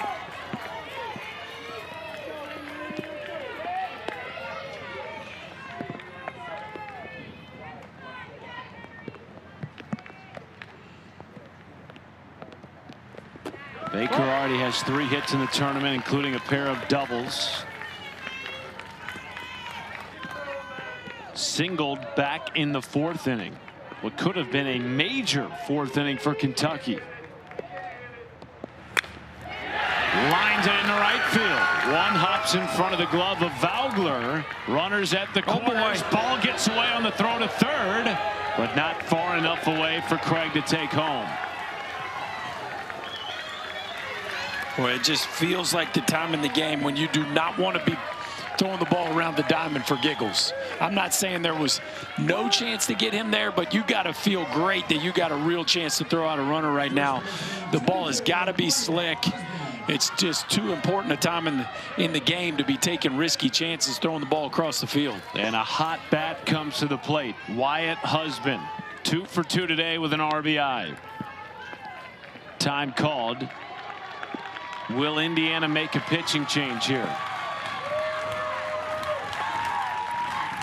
Hey, we're good. We're good. We're good. Hey, how do you feel? Good. Throw strikes? Go at them? Yep. Okay. You good with that? Okay. You go to left field, send Porter back into third base. Okay? How you going? You're here. You're here. Let's go. Let's go. Let's go. Set him down. We need you. Come on, Zana. Hey, guys, we're still talking about it. Listen to me. We're still talking about it, okay? We're through the top of their guys. Minus this guy that's at the plate right now, we might intentionally walk him to load up the bases. Okay, so then we have forces out everywhere. Make sense? Make sense? Because the next guys can't really hit. Huh? Next guys can't really hit. Just not power. Okay? No. You don't have anything till tomorrow. Hey, we're fine. Get out of this. We have the top 4 order coming up. We're good. Get out of this right now. Zane Bobble will take the bump after the messaging from Coach Schneider. Well, as this game heats up, so does the race to the MLB postseason, and we've got 2 monster high-stakes games for you tomorrow night on ESPN. Tune in as the Mariners face the Yankees at 7 Eastern, followed by the Rangers and the Angels at 10. Both games also streamed on the ESPN app. Rangers beat the Angels in extra innings last night. It's a stay up late type of affair on the West Coast.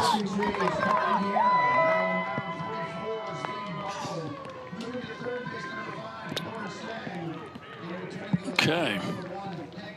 Zane Bobble, the oldest of 7 kids, comes in to pitch here. Second appearance of the regional. First one did not go his way. Tough batter to deal with here as Wyatt Husband comes to the plate. He is an outdoorsman at heart, but he has shown ball player skills all afternoon here in Indy. And they intentionally walk him to load the bases, Berkey, and create a force at any base. Yeah, so now you can play the infield in and just play catch with the catcher. You don't have to worry about a tag play here. But I will tell you, the last time Zane Bobble took the mound, he walked 4. So loading the bases and not giving him any breathing room to maybe come into the ball game and find the strike zone isn't the most comfortable place to be. And a reminder that Indiana, again, is without 3 of their better pitchers due to pitch count rules and rest days. So Bobble being called upon here with the bases loaded and already falling behind 2-0 to Lincoln Schleter.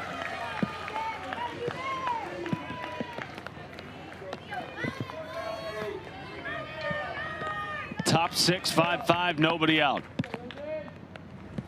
Schleter, foul territory, diving effort at third by Singh. Cannot get it.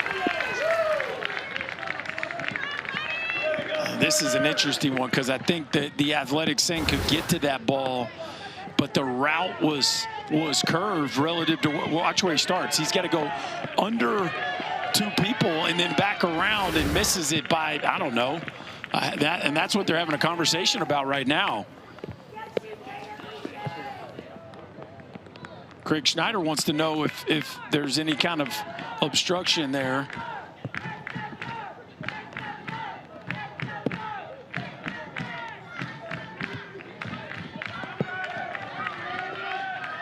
Third base umpire Larry Babcock says, appreciate the conversation.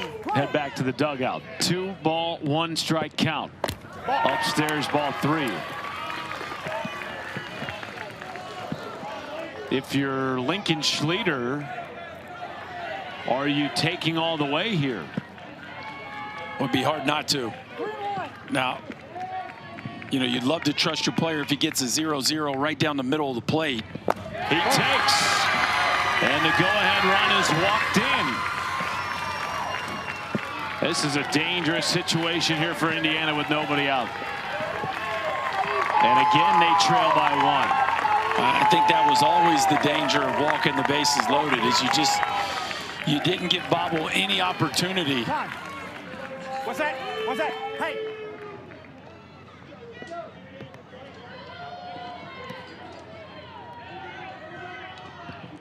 And they are going to suspend play yet again for lightning in the area.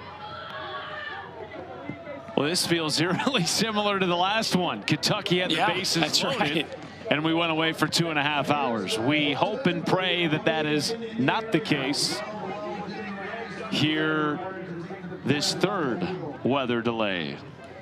We will go to commercial break and keep you posted on when you can watch and where you can watch the conclusion of this game. 1-run lead for Kentucky. We'll talk to you soon. We hope. We hope.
She's my kind of rain, like love in a drunken sky.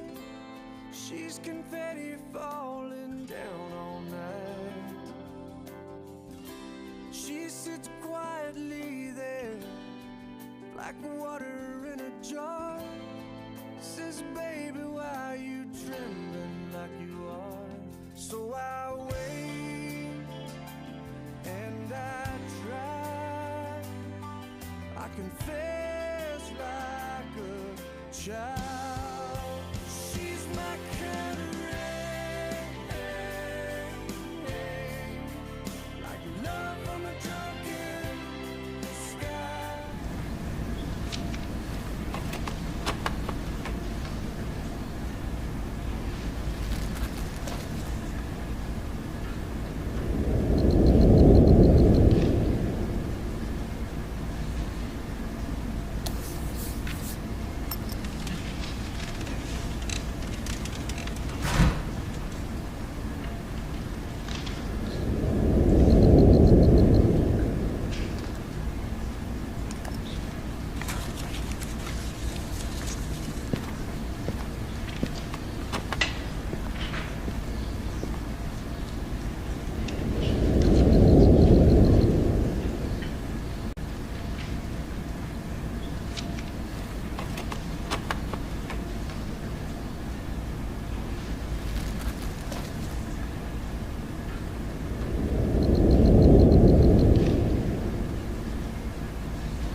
again, everybody. Welcome back to Whitestown, Indiana. After the third weather delay, you'd have no idea these folks have been at the ballpark for 6.5 hours.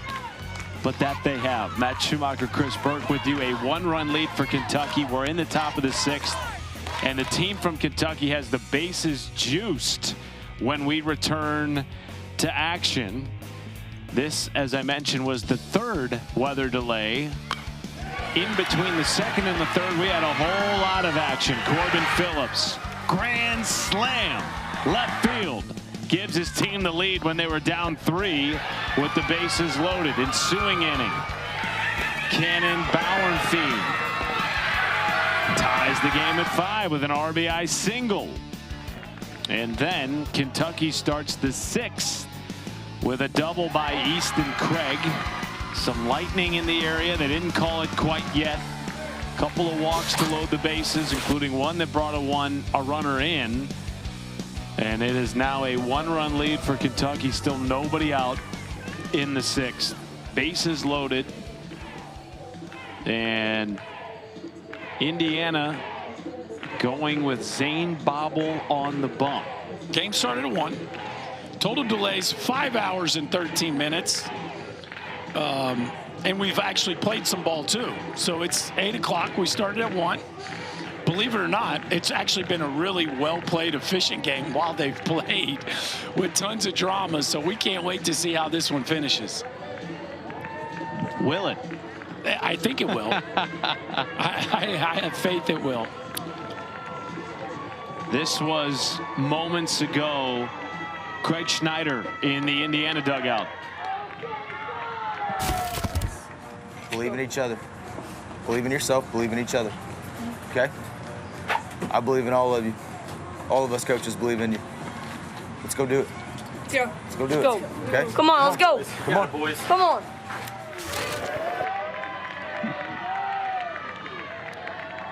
He is as steady as they come, isn't he? Former collegiate baseball player at Anderson University on the east side of Indianapolis. Strike from Bobble to Ethan Hodges. St. Bobble was having a hard time throwing strikes before the last weather delay. That's a big start for him right there. In the dirt, blocked well by Hudson Bauer. Infield is in for Indiana. Trying to keep runs off the board here in this 6th and final inning of this elimination game final. Popped up right side, giving chase. Vogler, runner's tag, throw comes home, it's up the line and gets away. Baker scores to give Kentucky their largest lead of the game at 2. Well, that's something Kentucky has struggled with throughout this game, is getting runners in from third base with less than 2 outs. They had a bunch of chances early. They weren't able to cash them in, but that's a big situational swing there by Ethan Hodges. And 2-run lead helps make them feel a little better headed to the bottom of the 6th, because you just have a feeling this Indiana team is not going to go quietly. They will intentionally walk Wyatt Burkhardt here. Second time in the inning they have elected to intentionally walk a batter to leave the bases loaded. Will it pay off here with Braxton Anderson coming to the plate? Has already singled tonight. And a base hit here could really break this game open for Kentucky in the 6th. Good pitch from Bobble, missed. 1-0. It's interesting, the positioning of Easton Schneider at shortstop. He's not really playing in. I would assume they want him to go home, but he leaves himself the opportunity to maybe step on the base and turn a double play if he gets a chance. Kind of call that in-between positioning there by the Indiana shortstop. The corners are in. The second baseman, Schwenk, is in. Schneider's kind of, I mean, he's behind the baseline. 1-1 count to Anderson.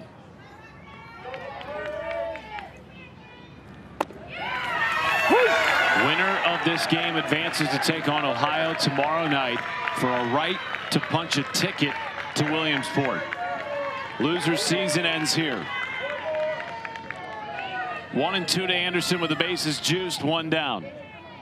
Strikeout from Bobble, 2 away.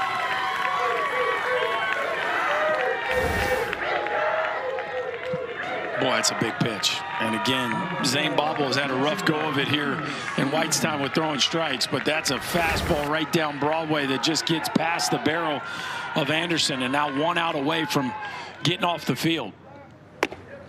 Strike 1 to Connor Seaman.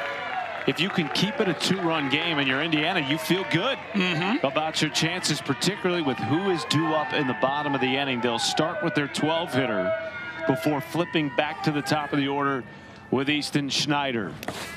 Good block from Bauer again. Boy, he has been awfully impressive back there behind the plate. That is not a play you see a lot of 12-year-olds make, sliding, keeping that ball in front. But yeah, bases loaded, nobody out. You walk out with 2 runs. If they can get off the field, that's probably a trade you would make. 1-1. Seaman takes Bauer again. That's incredible. That pitch is range. I mean, that pitch is 3 feet outside. Look where this ball lands relative to the batter's box. He gets around that thing just enough to keep it in front. 2-1 catches the edge.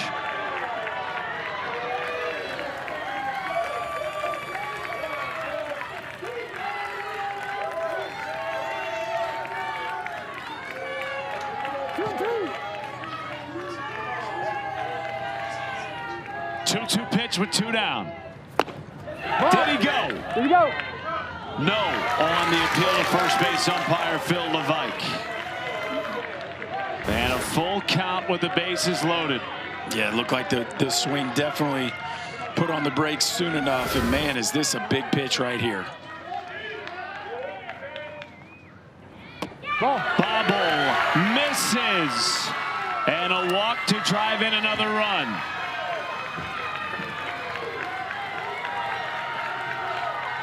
Boy, that was awfully close. Zane Bobble wanted it desperately. And how about the emotion from Connor Seaman? Launches his bat. Careful he doesn't catch a teammate there with that one. But man, both these teams just fighting like crazy. They've been out here all day. 4 free passes in the inning. Craig Schneider is out of the Indiana dugout. When you call the strike. Hey, let's go. Let's go. Get a ground ball here. Throw strikes. Make them work. Let's go. Let's go. Let's go. Let's go.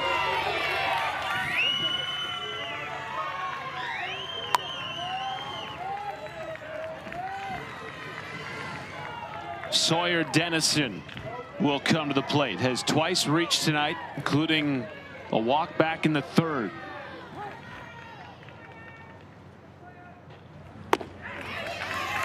And Kentucky is up here to make Zane Bobble challenge them. Yeah, they've been very patient, and that plan has worked.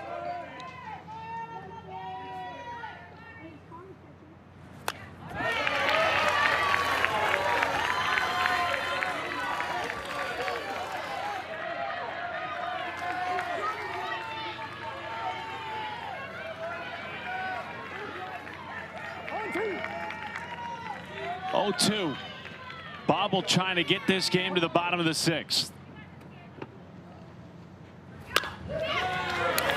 Spoiled by Dennison.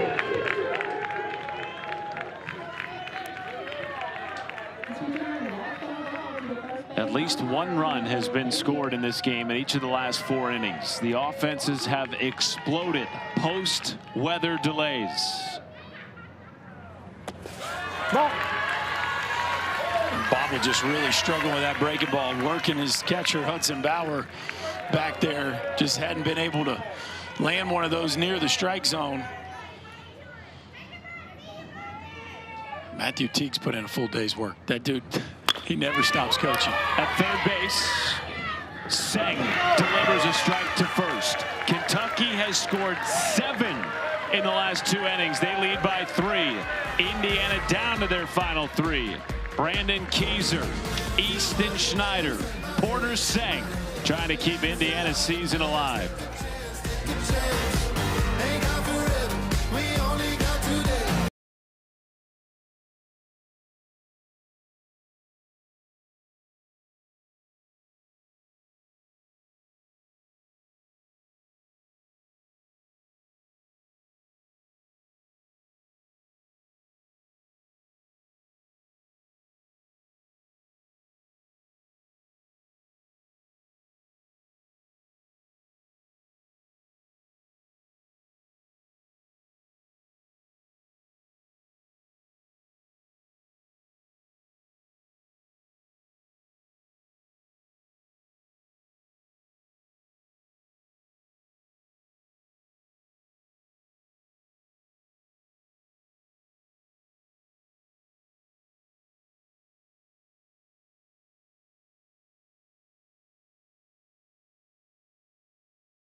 Your child can experience the teamwork and fun of Little League baseball or softball. Just visit playlittleleague.org and enter your address to find a Little League community program near you. This game has had a little bit of everything. 5 hours worth of delays, almost 2 hours worth of game time, grand slams, walks, driving, and runs, and everything in between. And a pitcher who's been on the mound for 7 hours. Easton Craig back on the bump to finish this one out for Kentucky. And somehow has done it all in 59 total pitches. Every inning's been 12 or under with the exception of the 4th. This young man has earned any ice cream he wants after this game. I mean, I can't get over the fact that he has got a chance to complete this game. And he's put himself, I mean, he could tell people he threw a 7-hour complete game. We're coming up on Guinness Book of World Records. Yes. Here, I think Nolan Ryan threw like 215 pitches one time. He's like, what's the big deal? I threw for 7 hours. It only took me like 70. 1-1 to Keyser. Flips it foul. Keyser did reach on an infield single back in the 4th. Came around to score. This is just his 2nd at bat of the game.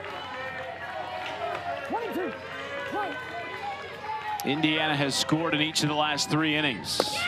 They need 3 runs here to extend the game, 4 to win it.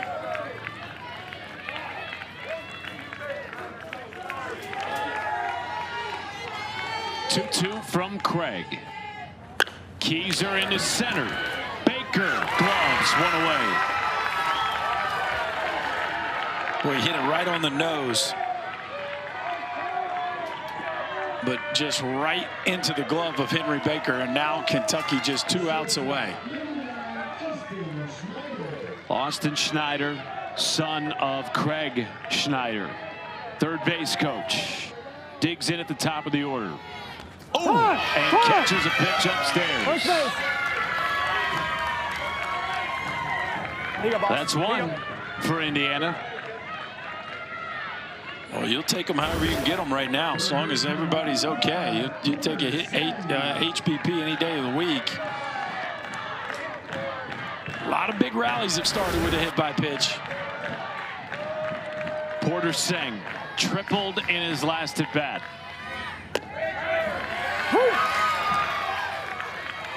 You bunting here if you're Porter Seng? No, they're just trying to take till they get a strike.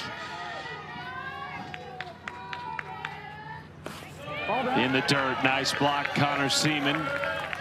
Indiana's been here plenty of times before. In fact, they played with their backs against the wall in each of their final 3 games of the state tournament, trailing in all 3. Including mounting a 6-run comeback in the state semifinal game. Sit on something, let's go. Scoring 7 unanswered runs to advance to the championship. Work it. 2-1. Well, it sounded like it caught him in the helmet, but he got it just out of the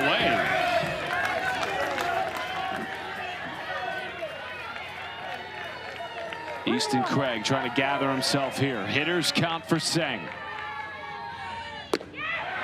Strike 2. That's a big pitch. Because at some level, you do have to wonder how much gas is left in Easton Craig's tank. 70 pitches. The payoff.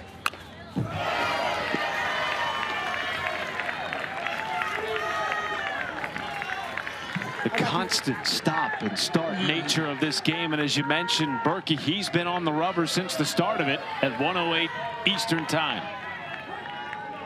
7th pitch of this at bat. Seng is handcuffed to short, dropped, up to second goes Schneider, won't get there in time. 2 away in the 6th, and now Indiana down to its final out.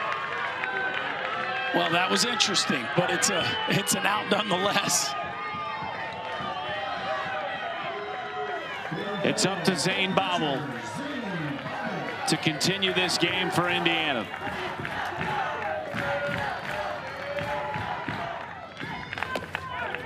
Winner advances to take on Ohio tomorrow night in the region championship.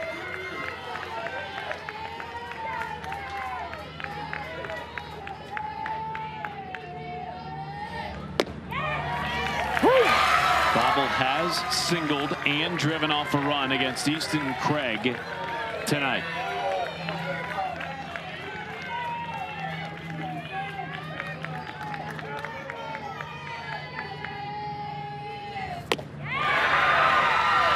One and two.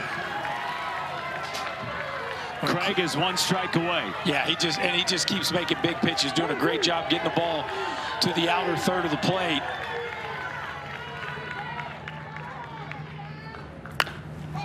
Mile high pop up, stays in the infield. Husband gloves, and Kentucky gets their rematch with Ohio tomorrow night for a chance to reach Williamsport.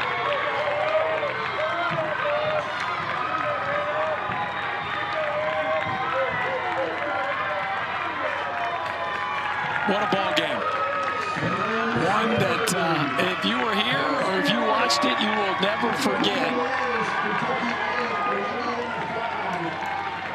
And you just can't say enough about Easton Craig, the starting pitcher who stood out there and threw a complete game over the course of a 7-hour span. And, of course, Corbin Phillips with the big blow. The grand slam that put Kentucky on top. There were a few more plays after that, but certainly couldn't have got it done without him. That grand slam was literally hours ago from Corbin Phillips. And our championship matchup is set.